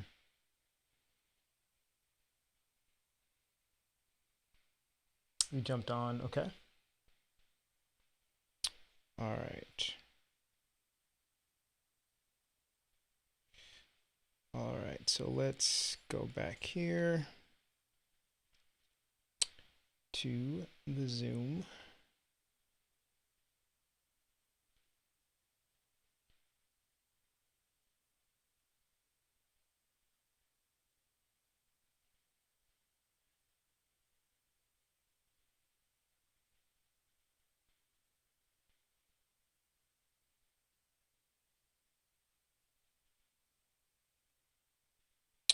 All right. Welcome, welcome. Hey Heidi, how are you? So your mic is muted. So let's see if I can. There you go. Awesome. How are you? I'm doing great. Doing Happy great. Year of the Rat. Happy. Is that what it is? The year of the rat? It's the Year of the Rat. Oh. Dialing in from New York, where Yeah. we have uptown rats and downtown rats. You got a lot of rats. A lot of rats in New York. I hear. I remember. That's what happens when you have subways. Right. How's the weather out there? So far, so good. Yeah. So But far so. according to Google, it will get worse by the end of the week. Oh man. Okay. We have gone to the dark side. Well, yeah. I mean, I'm sure you're losing your day. Yeah, you're losing the light in the day. No, it's not the light in the day. We actually have we just installed a Google Home Nest. Thank you, Google. Oh, that's right. I think you remember you telling me that earlier on. Yeah, that's interesting. But I'm sure it's not like going to impact the traffic there because the traffic is pretty pretty bad anyway. I would assume. I don't know. I don't know. I don't have a car. Oh, yeah. That's the big difference between New York. You talk about branding. So here we are. Mhm. Here's a rat wearing red. Mhm. Branding. Okay. Okay. So, New York leather. Everybody has to think about, we're Yeah. Summit here. The key is to make sure that you keep your branding consistent. Exactly. So I actually never thought that I had a brand message the way that Joe Polizzi or Jay Bear does. Mhm. But last summer, before I went to Macon in Cleveland, I was told that, yes, you always wear a leather jacket. Black leather. That yeah. Now that I think about it, I think most of the times that I've seen you, you wore black leather. Probably. I'm gonna go with yeah. Good, but thank you for joining us. Really, really appreciate it. Are there any branding questions, or we just? I came in. There seemed to be like a branding form of Jeopardy. Yeah. So we were trying to get that started, but there were some people who were on the Facebook who it just took a little time for them to communicate and for me to get it. And On Facebook, I thought I was supposed to be on Zoom. no, you're on Zoom. You're good. You're absolutely good. Yeah. So no worries about that. But people are also watching on our Facebook group as well. So yeah, so I came across this Jeopardy, and we have topics on digital marketing in particular, and so we're trying to like put together some teams and stuff like that. But I think it's probably more. Questions so far. Hmm? Let's see how I do. It used to be Jeopardy was one of my favorites. Oh yeah. Okay. Well, let's test that then. Let's make it happen. All right. So let's see. I'm gonna share my screen, and let me know if you're able to see it as well. All right. And so who else is on now that would like to play as well? Would like to play against Heidi Cohen? I'm still here. Dante. John Dennis, perfect. Yes. Okay. So, I know I invited Sarah. Sarah, are you still willing to play? Let us know. Sarah's on is mute. Sarah's muted. So let's see if I can unmute her. Yeah, she's still muted. Oh wait, no, here she goes. Sarah, can you hear us? You hear me now? Hear me now. Whose brand is that? All right, so we have three teams. The other side. Okay. That's a whole other branding problem. Right. This is very Right? true. If your brand spokesman decides to work for your competitor, you have a problem. Right. For sure. All right, so let Your me. brand spokesman makes at least $100K a year. Oh man. Mr. Verizon, now Mr. Sprint, yeah, he makes like over $100K. Interesting. All right, so we have on team one, we have Sarah who already answered a question. And let me All right, actually Sarah, share whoa. my screen Answer here. a question. She has an answer. She has to ask a question. Well, no. So basically, here's the format. I'm not sure. Are you able to see it, Heidi? I can see it. Okay, perfect. So yeah, simple Jeopardy rules. Team one will be Sarah. Team two will be you, and then team three will be Dennis. Okay. Oh, All right. So since Sarah got that question right, so I guess she gets another one. she gets 100, well, so it's still Sarah's job to pick a topic or category and the amount. So Sarah, what category and what amount? Foundations for 200. Foundations for 200. All right. Oh my, this thing overlays here. Okay. I have to move some things out of the way just so I can see this. The value of a network is proportional to the square of the number of connected users of the system. This wasn't going to be easy. Not for $500. What? All right, you have 3 seconds. You have 3 Yes, seconds. go on. I have zero idea. All right, so let's see. Metcalfe's law. All right, Heidi. I would not have known that one. Okay, Heidi. Okay, well, let's see here. Where am I going? I'll go to strategy for 300. Strategy for 300. The post framework refers to what? This is ridiculous. Let me back out of this because I think this is not. This doesn't have anything to do with digital marketing. So Let's start over. And this, when you're actually controlling the game, you can do this type of stuff, right? So let me start over. And Do over. uh, Oh, yes, it's I it's get that. and Let's some all go back to junior high. yes, exactly. Because you know what? Everyone is a winner. Everyone is a Well, winner. how about if we just, have a conversation or try something else? Yeah. So, Well, Sarah, what do you do? Or did I miss that? no, I'm she. a chiropractor in Davenport, Iowa. Davenport, Iowa. I think I've been near there. I've been to Iowa City. Yeah, that's about an hour away. Yes. Nice. University of Iowa. So, Sarah, how did you find out about the Digital Branding Summit? Did you speak at the SCORE, or did you do a webinar for SCORE? I did. I did. Yeah.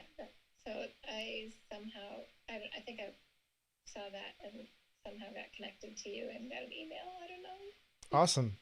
Yeah, that sounds about right. That sounds about right. Okay, I have now that this is how Sarah has gotten connected. So how about this? Marketing tip. To be able to figure out who's using your name or how you've gotten acquired someplace, change your middle initial to relate to whatever you signed up for. Wait, repeat. Instead of being Heidi, I would be Heidi DBS. You always know that That's a pretty good pro tip. me with an email to Heidi DBS. It came from John Tech. Exactly. Yep, that's a great piece of advice there. So that's perfect because we all sign up for different things, right? And sometimes it's confusing to kind of know which is which offer, which opportunity is coming from which person. So I love that idea. Love it, love it, love it. All right, Old-fashioned marketing. Here we come. old fashioned marketing. Okay, so listen. Actually, I'm a big fan. Actually, that said, I'm a huge fan of email marketing. I think it's underutilized.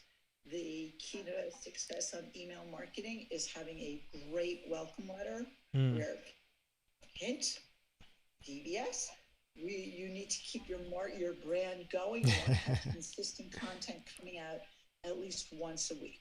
Yes, Right? absolutely. You've got to make sure that people are engaged and they want to read what you're sending out. Absolutely. And so I know you have a newsletter as well, right, Heidi? So what is your process like when putting together some interesting things to include in your newsletter? So in my case, I appreciate the little plug. So anybody who wants to, HeidiCohn.com/subscribe. But here's the thing. I write a much more personal newsletter than any of the other forms of content I produce. So I often talk about something that's happened, whatever's going on, in the world, or an event that I've been at, or something like that, and then actually relate that to a marketing. How that applies to marketing. I then may go into more depth. I often, recently I've been spotlighting books by authors I know, and then I will highlight the 3 articles of interest to my readers.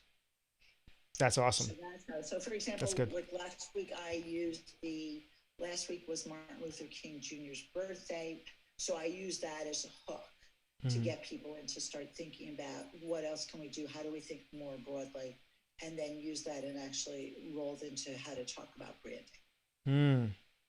Nice. All right. Okay, That works. That works. so here, branding, right? Black leather jacket. Here we go. I don't know if you can see, but black leather jacket, red scarf for Chinese New Year. That's awesome. So look, That's brand. so you know what, I really want to play this game, and I really want to figure this thing out because I think it's so cool. But I just I'm going to do digital marketing. Is that what you're putting in on? yeah. So team 1 is Sarah. Team 2 is Heidi. Team 3 is Dennis. Okay. So Sarah, since you went first the last time, you're gonna go ahead and go again. Choose a category and an amount. Let's do social media for 100. Social media for 100. All right. What's the world's #1 search engine? Google. Google. All right. What's the What number 2? is Google? Just asking. It's number two. You got It's it. an You question. you What's got number it. two? All right. What's number two? Oh, what's the number 2? Yeah. Okay. My guess would be Yahoo or Bing. I don't know though. Chew her up, Heidi. Give it to her. Yeah. YouTube? YouTube. YouTube is the number 2 search engine, right? And a lot of people don't realize that, but It is owned by Google, but it is number two. it is number 2. Yeah. You So do not have to try harder. if you are looking to get more brand visibility and you're creating, let's say, how-to articles that are on your brand's blog, you can turn those how-to articles into videos and increase your visibility via search. All right. So with that said, Actually, Dante, sure. I would say every piece of content, if you create related video, Yeah. first of all, you want it on YouTube for searchability. Mhm. Make sure that the title makes sense. Do not try and game the system. Make sure that however you're presenting, whoever is doing the presenting, keep your brand consistent. But also, do not underestimate the power of LinkedIn and Facebook. Yes. Video remains white hot. Absolutely. All right. So your turn again, Sarah. Let's do social media for 200. Social media for 200. The biggest and the most used social media platform with over 2.23 billion users. What is Facebook? What is Facebook? Great. All right. Now that brings your total up to 300.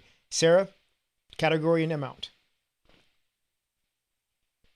Guess I'll stick with social media for 300. Social media for 300. This is a video or image made with text from humor to get publicity.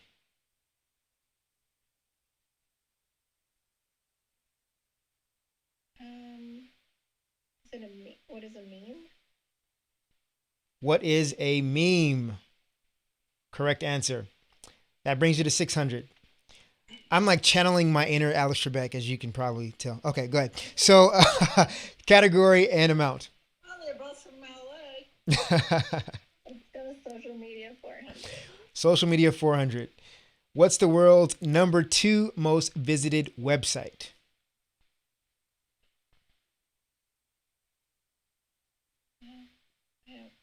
What is Amazon?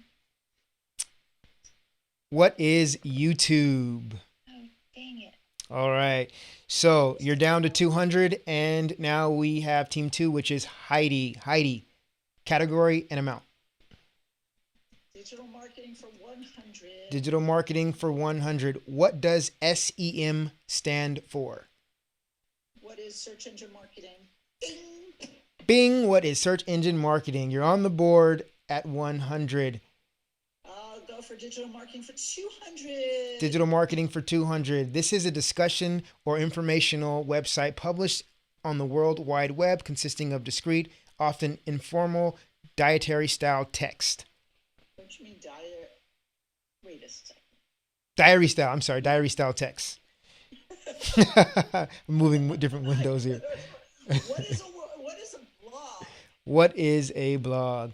Yes, you're on the board again I for actually 300. disagree with that answer, but I knew that was the question. Yeah. Yeah, no. I see where they're trying to go with it. Blogs. Here's the winning answer there. First of all, a blog is the second piece after email. Mm-hmm. I actually consider a blog not just to be a informal diary style communication. I believe a blog is a form of social media. Mm-hmm. It allows you to use almost any format of content, and it should be again updated at least once a week in order to stay current, and ideally utilizes a library format in order to have a flatter structure, not a reverse diary. Yeah, no, I agree. And I think this terminology changes just like certain words, definitions change over time based on in this case, based on the use of technology, right? And so, people are just using technology in different ways. And so the way that this question is phrased here is a little bit antiquated, I think. But yeah. So next category and amount. So we're going for 300. We're going for 300. All right. This is marketing of products or services using digital technologies, mainly on the internet, but also including mobile phones, display advertising, and any other digital medium. That's the definition of what is digital media marketing. What is digital marketing? What is digital marketing? That's correct. I wish I had sound effects. So you're on the board at 600. I'll make my own. All right. So category and question. Here's the thing, though. Digital marketing continues to evolve. Mm-hmm. So if we go to that, if we go back to that answer, one of the things that is now becoming more important is voice first. Right? It's not just a matter of, at the moment, I'm now speaking into my computer, but I could be speaking into a television, I could be speaking to a voice assistant, I could even be talking to my phone. Right? Voice, and we are now in a voice first world, right? It's not, and it's not just about search. No, it's a whole topic and absolutely an element of your brand, right? This is a key underrated element of branding is voice first. What does your brand sound like? Who is going to represent it? It's not just sound. It's not like the words I use, right? Like, absolutely. I might talk like a New Yorker, but the reality is, who do you want to represent it? What kind of voice? You need an entire persona around that. And are you going to, and I would believe in today's world, I would think about who are you going to have be that voice? Are you going to have some kind of voice actor who's taking over? So anyhow. Awesome. And Dawn mentioned that she is in the cheering session, so she is cheering on everyone while she's watching. All right, so let me go back here. Let's see. Come on. Hey, I want to talk to you about the Digital Branding Summit. Now,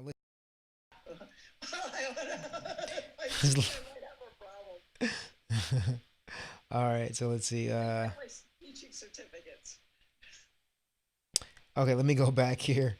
What am I doing? There we go. Can't answer that one. You and me both. All right, here we go. So let's go back. So you were on the board with 200. Excuse me, with 600. Yeah, they should include voice. The dirty little secret I learned at Project Voice last week. Most marketers are already doing voice, because if you have a chat bot, that is considered voice marketing, as is an IVR, right? And a lot of the people who are doing That's a good point. Working on voice for even like the person, one of the key people at Google who does voice. Yep. Former IVR person, which is what, those are the machines. When you call up a business Yep. and they put you through this whole channel, and it takes you whatever, and you put in your social security number, your kid's social security number, whatever car you're driving, blah, blah, blah. And you're like sitting there waiting for a person to come on. That's an IVR. Yep. Yeah, and it's interesting because I didn't think about, I knew chat bots were a part of voice, but it's interesting because we recently set up an IVR or expanded our IVR system for the agency Digital Delane, and we're thinking about incorporating some frequently asked questions for even some of the summit or other events that we plan on having. So you're absolutely right. I think that is certainly a part of that voice search strategy for sure, IVR. Okay, so with that said, you, Heidi, are on the board, 600. Sarah, you have 200, and we're gonna get to you. We're gonna get to Dennis. So Dennis, hold on tight. I know you're waiting to ask a question. What is it digital? I might not make it. 400. 400. Let's do it. 400. All right. This is a highly effective digital marketing strategy of sending information to prospects and customers electronically. Email marketing. Electric email. Well, this is really archaic. Yeah. So we're gonna go. So now you're at 1,000, Heidi. All right. Okay, we're going for 500. 500 for the sweep. I was hoping that would be a daily double, But all right, this is a marketing automation platform and an email marketing service. This is what? That makes no This is sense. interesting. What do you mean this is interesting? It's interesting because it depends upon what you would view as a marketing automation platform and an email service. It's almost like combined, or they could be separate. So it just kind of depends upon. I mean, here's the thing. This is interesting. With marketing automation, the idea of a marketing automation system is that you automatically put somebody in and start giving a drip campaign Mhm. based on actions they take, Right. right? Right. An email marketing service, and part of that delivery in most cases will be via email. Mhm. So that's why I'm confused by this question, Yeah. right? And even more so, right? So that's why I'm confused. Hmm. So just take a stab at it. Let's see what you got. The marketing app. I don't get it. I'm still confused. Okay. You go together. Personally, what I would say. So Heidi, this is Jeopardy. I have an answer. So I actually believe, as a marketer, you do not need anything as complicated as a marketing automation platform. You can actually use your plain vanilla email service, regardless of who you use, right? Mhm. It could be MailChimp, it could be Aweber, it could be anyone, Constant Comment. It doesn't matter content. It doesn't matter whose it is. The key to success there is creating a series of welcome series, right? So from a marketing and branding perspective, you've got to take your information and make sure that every step of the way, from your initial ad or posting on social media or advertising elsewhere, that it pulls your reader in and that you keep your content consistent. Yeah. And I actually believe that welcome series are one of the most underutilized tools that any marketer has in terms of warming up your audience. You should not just use it when someone signs up for your email newsletter. Yep. You use it, use it internally when you have a new employee. You should use it for new suppliers, new distributors. Use it for press. And the great part of that is you get to curate the content you already have existing and make sure that they see whatever you want them to see. See, It's probably not the answer they're looking for, but that, I will tell you, is the answer in today's environment. and those are absolute gems that you're dropping, and you're going to be dropping a lot of them as well during your session during the Digital Branding Summit. So if you guys haven't registered for Heidi's session, you definitely need to do that. I believe it's on Friday, right? If I'm not mistaken. Friday, yes, it's on Friday. So Content optimization, but without content optimization, you do not get. First of all, you have to continue to keep your brand going, so Yep. it's important for that. But the other thing about content optimization is that it actually is what drives content distribution. yeah, And just as content distribution, what the biggest fail, in my opinion, for content distribution is the fact that most people stop distributing their content. Right? They Good just points. do that for 3 days to a week, and they're like, bye, bye, bye. good But points. the problem is that you have to keep distributing it, and people need to see different formats. And that's one thing content marketers do not talk about, is the difference in distribution formats.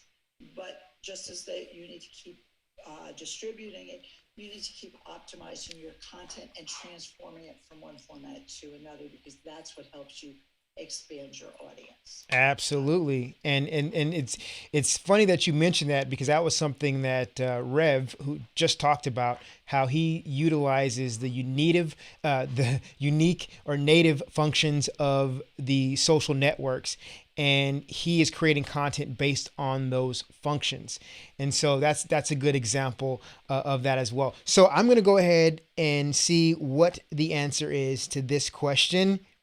What is MailChimp? So this is clearly a branded response. So yeah, yeah. MailChimp was part of my answer. MailChimp, you did say MailChimp. You did say MailChimp. I would give that to you as well. All right. So the judges, let me refer the judges.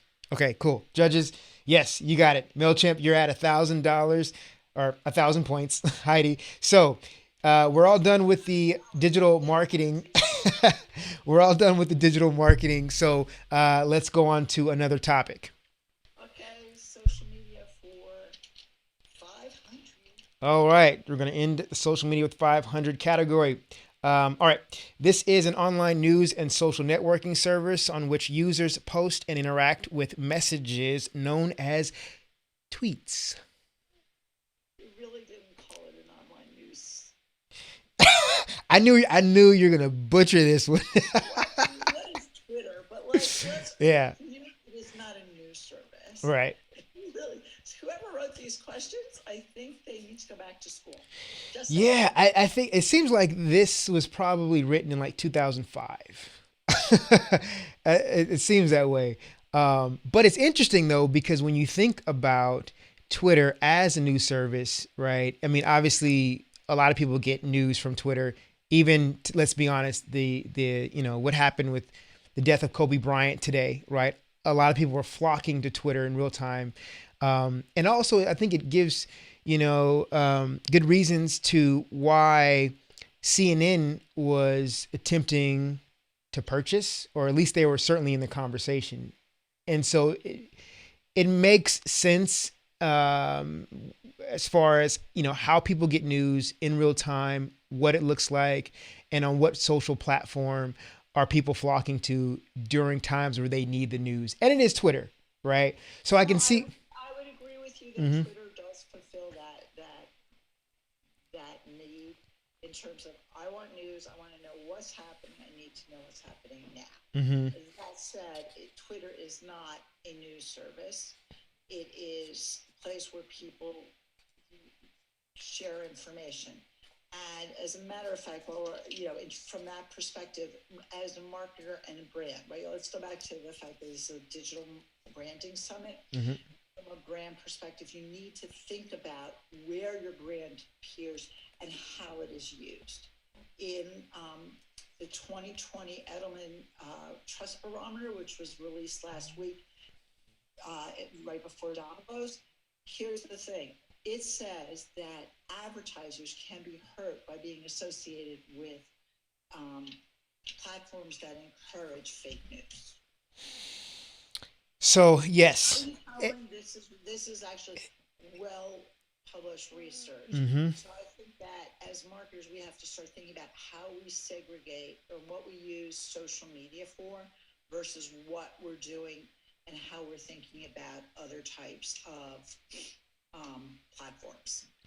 Oh my goodness. Yes, yes, yes. I mean, and it goes so deep into algorithms, into, I mean, when even looking at Facebook and why they're taking some hits from a brand perspective, and how they're sort of fighting or going against the grain with continuing to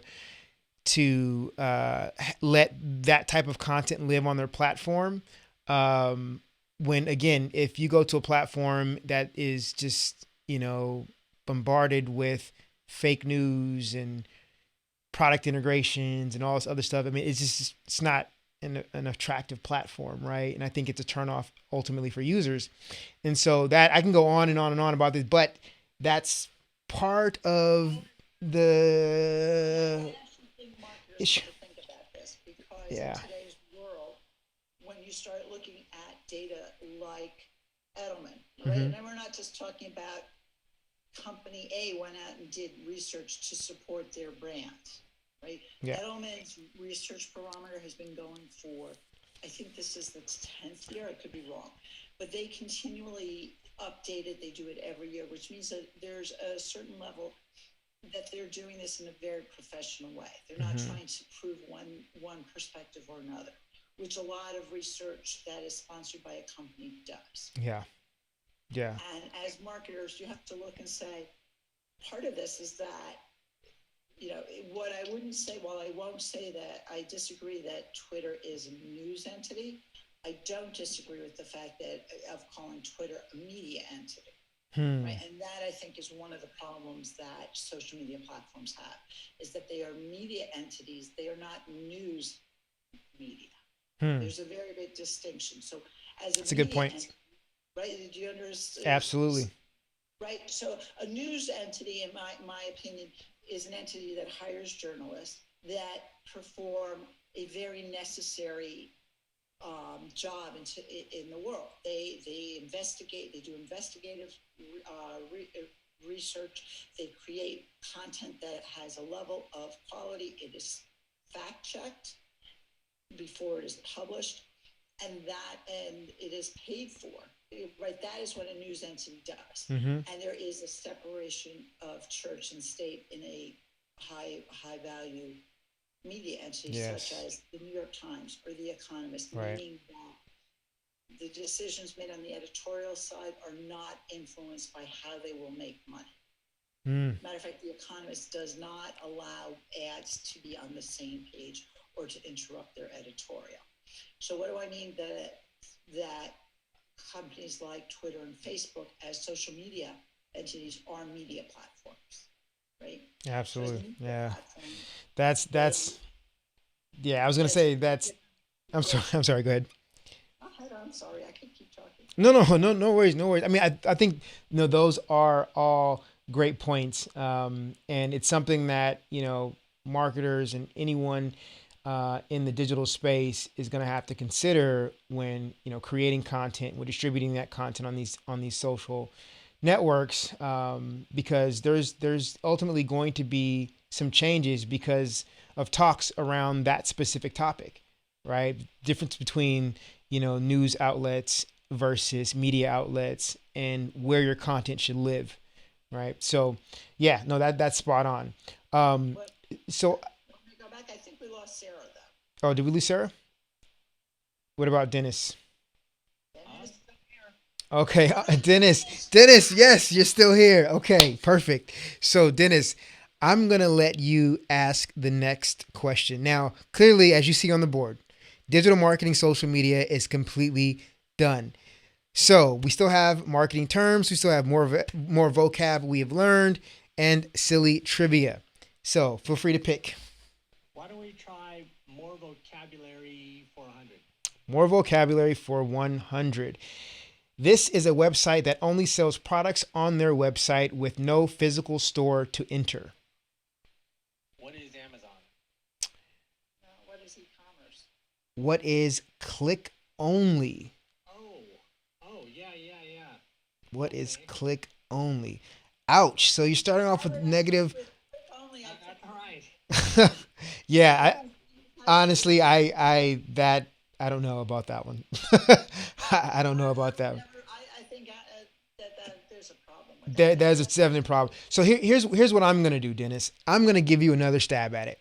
All right. So go ahead and pick another category and amount. Maybe we'll go a little easier with silly trivia for 100. Silly trivia for 100. This animal is the only animal that cannot jump. Wow. What is a snake? Okay, that's pretty good. What is an elephant? Hey, I'm gonna say I think snakes can't jump, can they? I don't know. That's a good question. I think.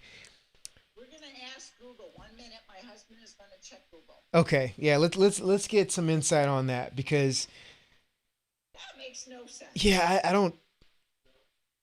I mean, maybe like lunging, but I don't know if that's like a jump. Those flying snakes that jump from tree to tree. Oh, that's true. That's true. I'm too quick on the buzzer. Wait a second. John Tay, Yes. a snake cannot technically jump, but it can raise its body off the ground. Mm. See what Technicalities. happens? Google Technicalities. Oh, that was Google Home. See, look, that's voice right there for you. That's voice search live in effect right now. Okay, so I don't know. I think we so Dennis, here's the thing.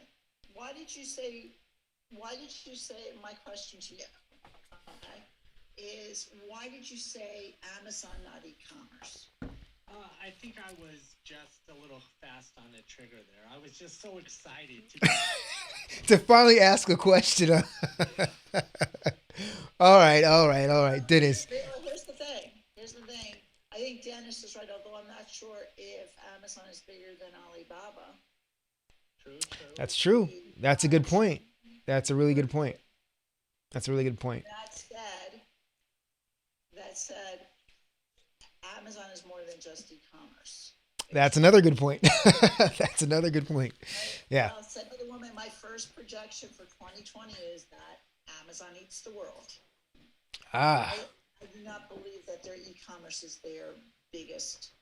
It is. I don't have to guess. Their Yeah. e-commerce isn't their biggest one because it's got to be AWS would beat in terms of revenue. Mm. AWS stands for Amazon Web Services, Mm-hmm. which a lot of businesses run on. Yes. Yes. Absolutely. I don't know if you guys remember, there was an outage, Amazon Web Server outage. I would want to say last year, but everything, pretty much everything. When I say everything, like everything was pretty much down. There was some type of disconnection, whether it be if you're trying to pull images. I think it was just so many apps and so on. But that really hit home because I realized how big AWS, Amazon Web Services, is because all of those apps were affected. And I think it mostly had to do with images. I think they probably host most of the images and some of the documents around the world. I feel comfortable saying that. I'm not sure, but they're pretty big for sure. We're going to get an answer from Google. Let's see. But here's the thing.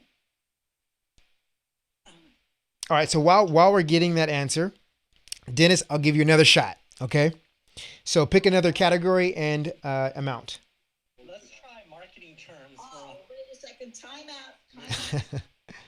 Here's the translation, but we have to check. We haven't checked this with Google. This is my husband, the webmaster, says that they are content distribution. They've fueled a lot of content distribution. Works, which would say that if you've got most marketers underrate and bloggers underrate the need to compress their images. That's John said. So that's why you're thinking is images. Mm-hmm. But here is really important when you start thinking about how do I make sure my content appears and is continued, is that you want to make sure it's compressed. Mm-hmm. You also want to make sure that you use the correct word, that you're not making up terms when you want to make sure that all of your images and videos have appropriate descriptions so they show up on Google. Absolutely. Good. So now we know that as far as Amazon Web Services. Now, I believe you had mentioned, Dennis, you wanted marketing terms for what amount? 100. All right. So let's start from the top. Marketing terms: price, place, promotion, and product. What are the 3 P's? What is the marketing mix? Oh, yeah. I would say 4 P's. 4 P's, yeah. Mm-hmm. All right. So, and I believe Sarah is off, correct? I think Sarah went bye-bye. Sarah went bye-bye. All right. I would have called it the 4 P's too. Yeah, I would have called it the 4 P's too. Yeah. Marketing mix, 4 P's. I mean, it's, you know what? I think we'll go ahead and give you that one because I think that's, yeah. I think it's only fair, because I think there's all a consensus on we would agree with the 4 P's, right? So, all right. So, did you want to go with 200? I just actually slipped and picked that one for you, but all right. Guess what? I can give you another piece of information. Right, About the 4 P's? Were started by a man named Neil Borden, right? And enhanced by Jerome McCarthy. To the 4P, expanded or reduced to the 4P. To the 4 Ps. In 1960. In 1960? Yes. Yeah. And so let me find out the year on. I actually have an article on this. So, wait a second. No, I actually wrote an article about the 4 Ps because I was inspired by something Mark Schaefer said at a presentation for his book Marketing Rebellion last spring. Which brings up a good point. Mark Schaefer is also on the program for the Digital Branding Summit, and he's opening up. Which day is that? He's opening up. Oh, I totally forgot. But he's an opening keynote. And he's going to be speaking about that as well. So, just kind of want to make sure I made that plug also because we have some fabulous speakers. 2 of them are on the line now, playing Jeopardy and having a little bit of fun at our welcome party.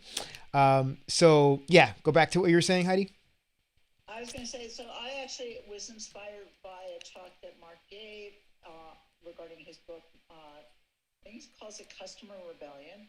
Marketing Rebellion. Marketing Rebellion. Mm-hmm. Right? And his comment here was that marketers must put consumers first at the center of their focus to survive and thrive, right? Mm-hmm. Mm-hmm. And his quote is that marketing is supposed to be all things human, but clearly is not. And I actually questioned him and asked why he didn't consider people as part of one of the P's, right? Because when you think about promotion, product, pricing, and place, there are a number of things over the last 10 to 20 years that marketers have added. Love where you're going. Taken away. People is one of them, process is another one. So that there are other ways of how to examine your brand. I love where you're going. I love where you're going. That you really want to enhance where your brand is. But some of them, there are points as part of this mix that are consistent over time, right? Yeah. So, Dennis, let me know your thoughts about that. I know she's Heidi's mentioning that there should be a fifth P out of the 4 Ps or the marketing mix as stated here. But what is your thoughts on that? Because I know you deal with user experience and things like that. So just kind of want to know your thoughts. Do you think there should be a fifth P, and the P being people? Yeah, I think that's a really great point to make, which is I think in the modern economy that as we move to human-centered design principles to scale and grow, that people are absolutely part of the equation that we should put at put within the conversation. Yeah, and it's interesting. So close. I would so close. I would have said the center of the conversation. Yeah, you know what? It's You were close. You were so close. it's so interesting, man. For the evening.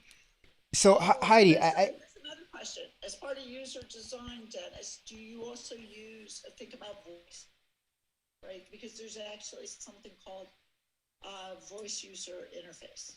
Right? I don't have the wording right. I think if I would just tend to agree with you. Voice is absolutely becoming a more and more relevant touch point for consumers.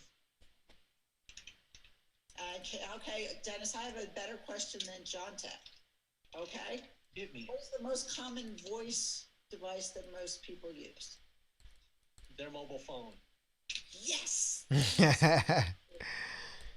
So we're gonna give you some bonus points for that. We're gonna give you 200 bonus points for that, Dennis. I'm in the game.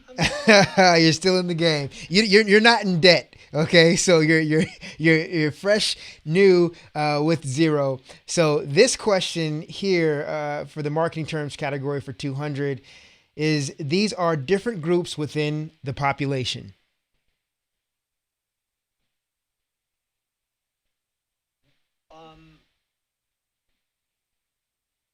Segments?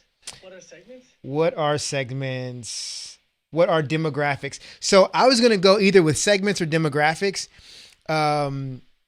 But it's interesting the way that this is phrased, because the different groups the groups themselves could be demographics, right? And so the way it's worded is a little tricky. So I think you're right, because that would be the answer. Actually, I agree with Dennis, and I have a different reason. Right, so there are different groups within the population. I'm actually going to create segments. I am actually in today's world when I use AI-driven type advertising and other formats. My goal is to find digital twins. Right, that is really what you're ultimately trying to do. You're trying to mirror the audience you have with other people who act like them based on online attributes. It does not have to be a demographic. Demographics to me goes back to very, easy things. Age, right? Or it could be where I live, right? And in today's world, it doesn't matter where I live, right? I mean, I was recently, last week I was in Chattanooga for Project Voice. I was in Asia for vacation. I still Yep. got onto my computer, and it didn't really matter where I was. I was still the same person who was engaging with various Yeah. types of media and platforms. Right? That's a good point. Yeah, no, that's a good point. So when it, About demographics, it's really way deeper than that. That is what, right, and that is at the core what makes Google, Facebook, and Amazon so important from a marketing perspective, right? Those are the three. Those are the three top advertising platforms, right? Yeah. And understand that Google's up top, Facebook, Amazon. Now,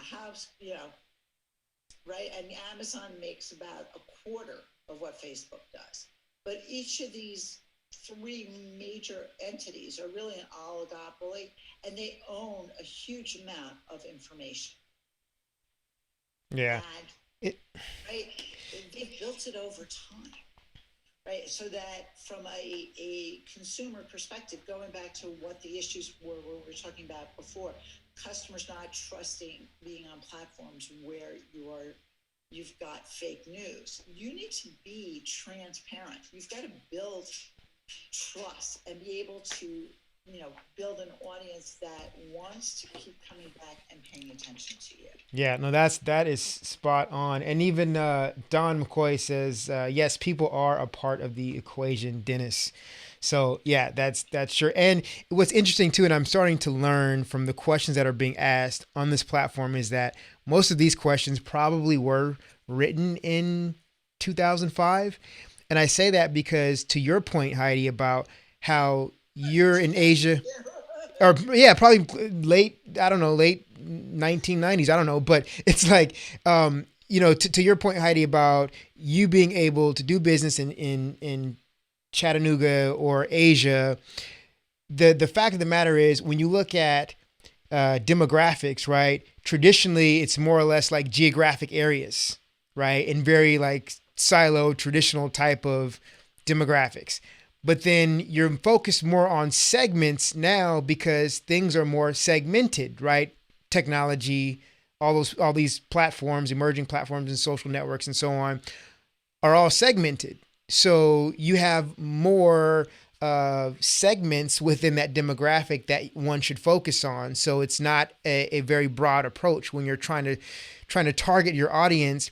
You don't necessarily come from that demographic area. You come from different segments within it. And to take even a deeper dive or more granular view, you look at the psychographics, right, that are involved. So yeah, I think it seems like the questions that's asked on this platform are slightly outdated, but that's okay. I think your answer is correct. So, and we provided some great context as to why that is. So what I'm going to do, Dennis, I'm going to give you another chance to choose a term and an amount. Wow. Okay. You're getting a lot of love tonight. Dennis. I can't see the board exactly, Oh. so why don't we just take the next one and in the row of the first column. Got it. So that would be marketing terms for 300. And the question is, this is who you focus your ad campaigns on. Now, I think this is going to be another semantic type of response. But what's your answer? Who is your target? Who is your target? What is your target market? Yes. So you're on the board now for 300. Yes, you're on the board for 300. So pick a category. Marketing terms for 400. This is a pricing strategy where a product is sold at a price below its market cost to stimulate other sales of more profitable goods or services. What is a loss leader? What is a loss leader? That is correct. Nice work. All right, you're on the board with 700. Marketing terms for 500. Marketing terms for 500. All right, what is another term for buying online? What is an online purchase? No, they want e-commerce. E-commerce. Oh, E-commerce. Dennis, you're breaking my All right, so now you're down to two. Heidi, you're leading with 1,000. Heidi, category and I gotta go with either silly trivia or more terms. Don't we have any better ideas? you know what? I'm gonna choose silly trivia for you. All right, we're gonna go with 200. Let's see how that works. This is how many holes there are on a standard golf course. I don't even play golf. 18. Eight- What is 18? What is 18? Nice. All right, you're at 1,200. Go for another one, Jonte. All right, silly trivia. Let's go with 300. This is the largest organ in the human body. I like this one. What is the liver? No. Oh. That's how much my hiding close. Okay. Google. What is skin? Yes, I think that's correct. Yes. What is skin? Who just chimed in? Another voice just come from. That's Sarah. I just got back. Oh, hey, Sarah. All right. All right. So now that Sarah's back, we're Skin and organ. so the skin is technically an organ. Yes. So Google voice that and see what they say. But yes, I'm pretty sure skin is an organ. So we have Sarah. Welcome back. You have 200 points. We saved that 200 points just for you. Okay, so it's still here.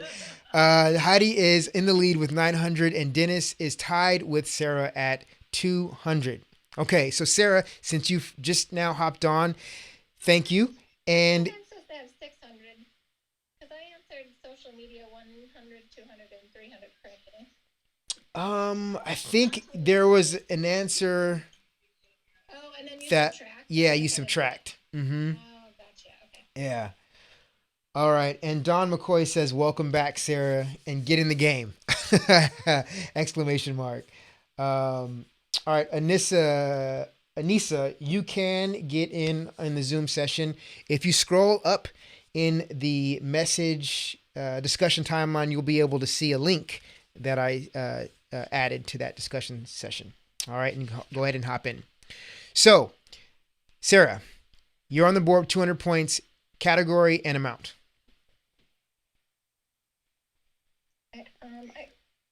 Whatever the 200 is. More vocab we have learned. All right. What does B2B stand for? I think it's business to business. I think you're right. What is business to business? What is either way, it works here. All right. B2B, you got it. All right. You're on the board again, 400 points. Next category and amount. How about silly trivia, whatever the next one is? Silly trivia, 400. This is the top selling cookie in America. Oreo? What is Oreo? What are Oreos? Congratulations. You know, I was going to say, I don't know what I was going to say. Chocolate chip? Yeah, but I guess this is the brand, right? The brand name for that cookie. All right. Well, actually, when you think about it, if you unpack it, that's actually a type of cookie and the brand of cookie at the same time, right?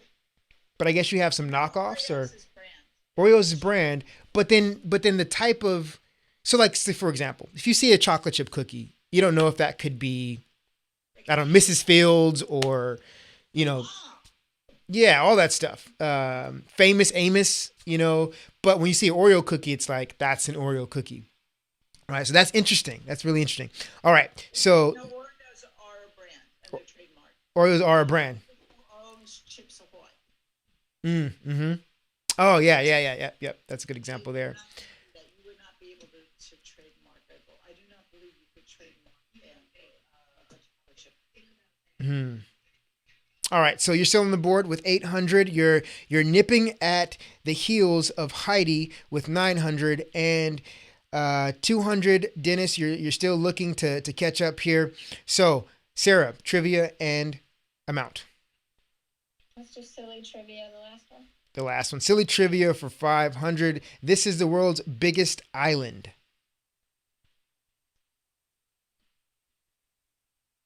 Oh, come This is the world's biggest island. Let's go with Greenland. What? Greenland? Greenland. Okay, let's see. What is Greenland? Nice. Greenland or Iceland? I can't remember which one it is. Well, it's Greenland. And you are our new winner. Or excuse me. You're the new leader for today with 1,300. Heidi, you have 900. Dennis, you have 200. All right. Next category and topic or amount. Let's do the 300. 300. More vocab for 300. This is a term used for marketing via newspapers, radio, and television. Traditional marketing. What is traditional marketing? Nice. You're at 1,600. Wow, I would have said PR. Well, that 100 that I answered in the last one that we restarted, it said, what is the 3 traditional marketing ones? Oh, Or That- I would not have known that. you're a good test taker. I can tell you're a good test taker. All right, I'll so go 400. more vocab for 400. This is a business where you can purchase products in person and on their website. What is a well-rounded business? I have no idea. What is a brick and click? A brick and click. That is so 19. Oh my goodness, that is And actually, it's bricks and clicks. bricks and clicks. Oh my goodness. All right. That's interesting. So I technically have to erase that, but you still are in the lead with 200. Heidi, you have a chance, it looks like, to win the game. We're going to delete that one. Let's say we'll go for 500. More vocab for 500. Segmentation of the market based on where people live is called what? Okay, Sarah? That's you, Heidi, for the win. This is for the win. Segmentation of the market is based on where people live is called what? Isn't that what we just went through with demographics? I mean, there's probably, they probably want to like geo-targeting or something. So, what is geo-targeting? All right, let's see. What is geographic segmentation? Pretty much the same thing. Is in both? What Yeah. is this? I don't know. But Heidi, you are the winner. Congratulations, Heidi. This game really was rigged. You know, I think it. Oh man, this was great. Listen, you guys are troopers. Sarah, you were on the board 1,200. Actually, no, I should go the other way around, huh? Dennis, you're on the board for 200. Thank you for playing. Sarah, second place at 1,200, and the winner for today's session is Heidi at 1,400 points. Congratulations, Heidi. Congratulations. So, first and foremost, you guys should certainly check out more of what Heidi has going on. Heidi, how can people reach out to you and connect with you? I would love them to either go and subscribe to my newsletter at https://subscribe. Yes. Awesome. I've got a great newsletter ready to come out tomorrow. So that her website is going to be on her session page as well, so you guys can also click on that. Of course, Google her because she is highly experienced. She is a veteran in the game. She has done so much. So if you just Google search Heidi Cohen, you'll be able to get all connected with what she has going on. She has an awesome newsletter, by the way, too. And so make sure you connect with her. Sarah, let us know a little bit about you, what you have going on, and how people can connect with you. Well, I'm in the Quad Cities in Davenport, Iowa, and right now just an in-office business, but hoping to go online at some point. My business is motherhoodmatterswellness.com. All right. Nice. Sarah, let's hear it. Absolutely. Congratulations on that. We look forward to conversing with you about, your experience in building your business.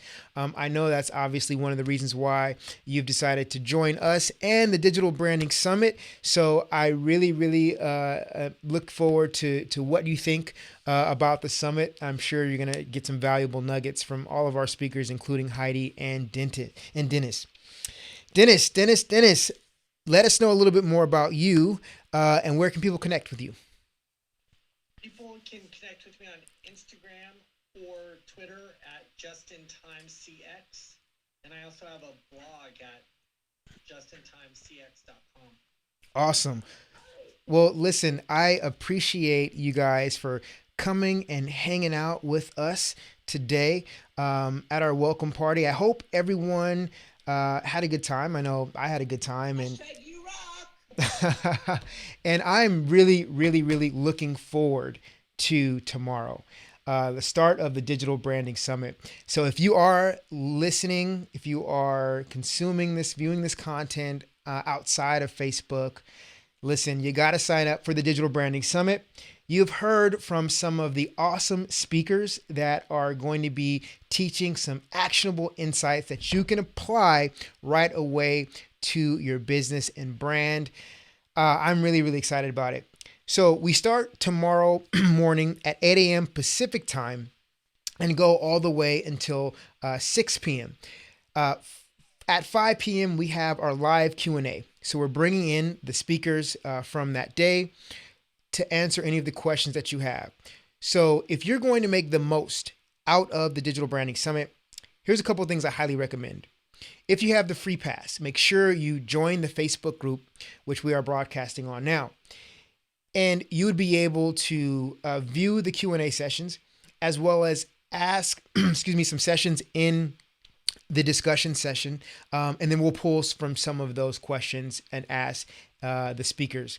If you have the All Access Pass, you'll actually be able to join our Zoom, share some camera time, and then ask questions that you need answered for some of our experts. And if you're going along consuming the content throughout the day, make sure you either write down some of those questions or you can put them into the discussion section right there in the session page.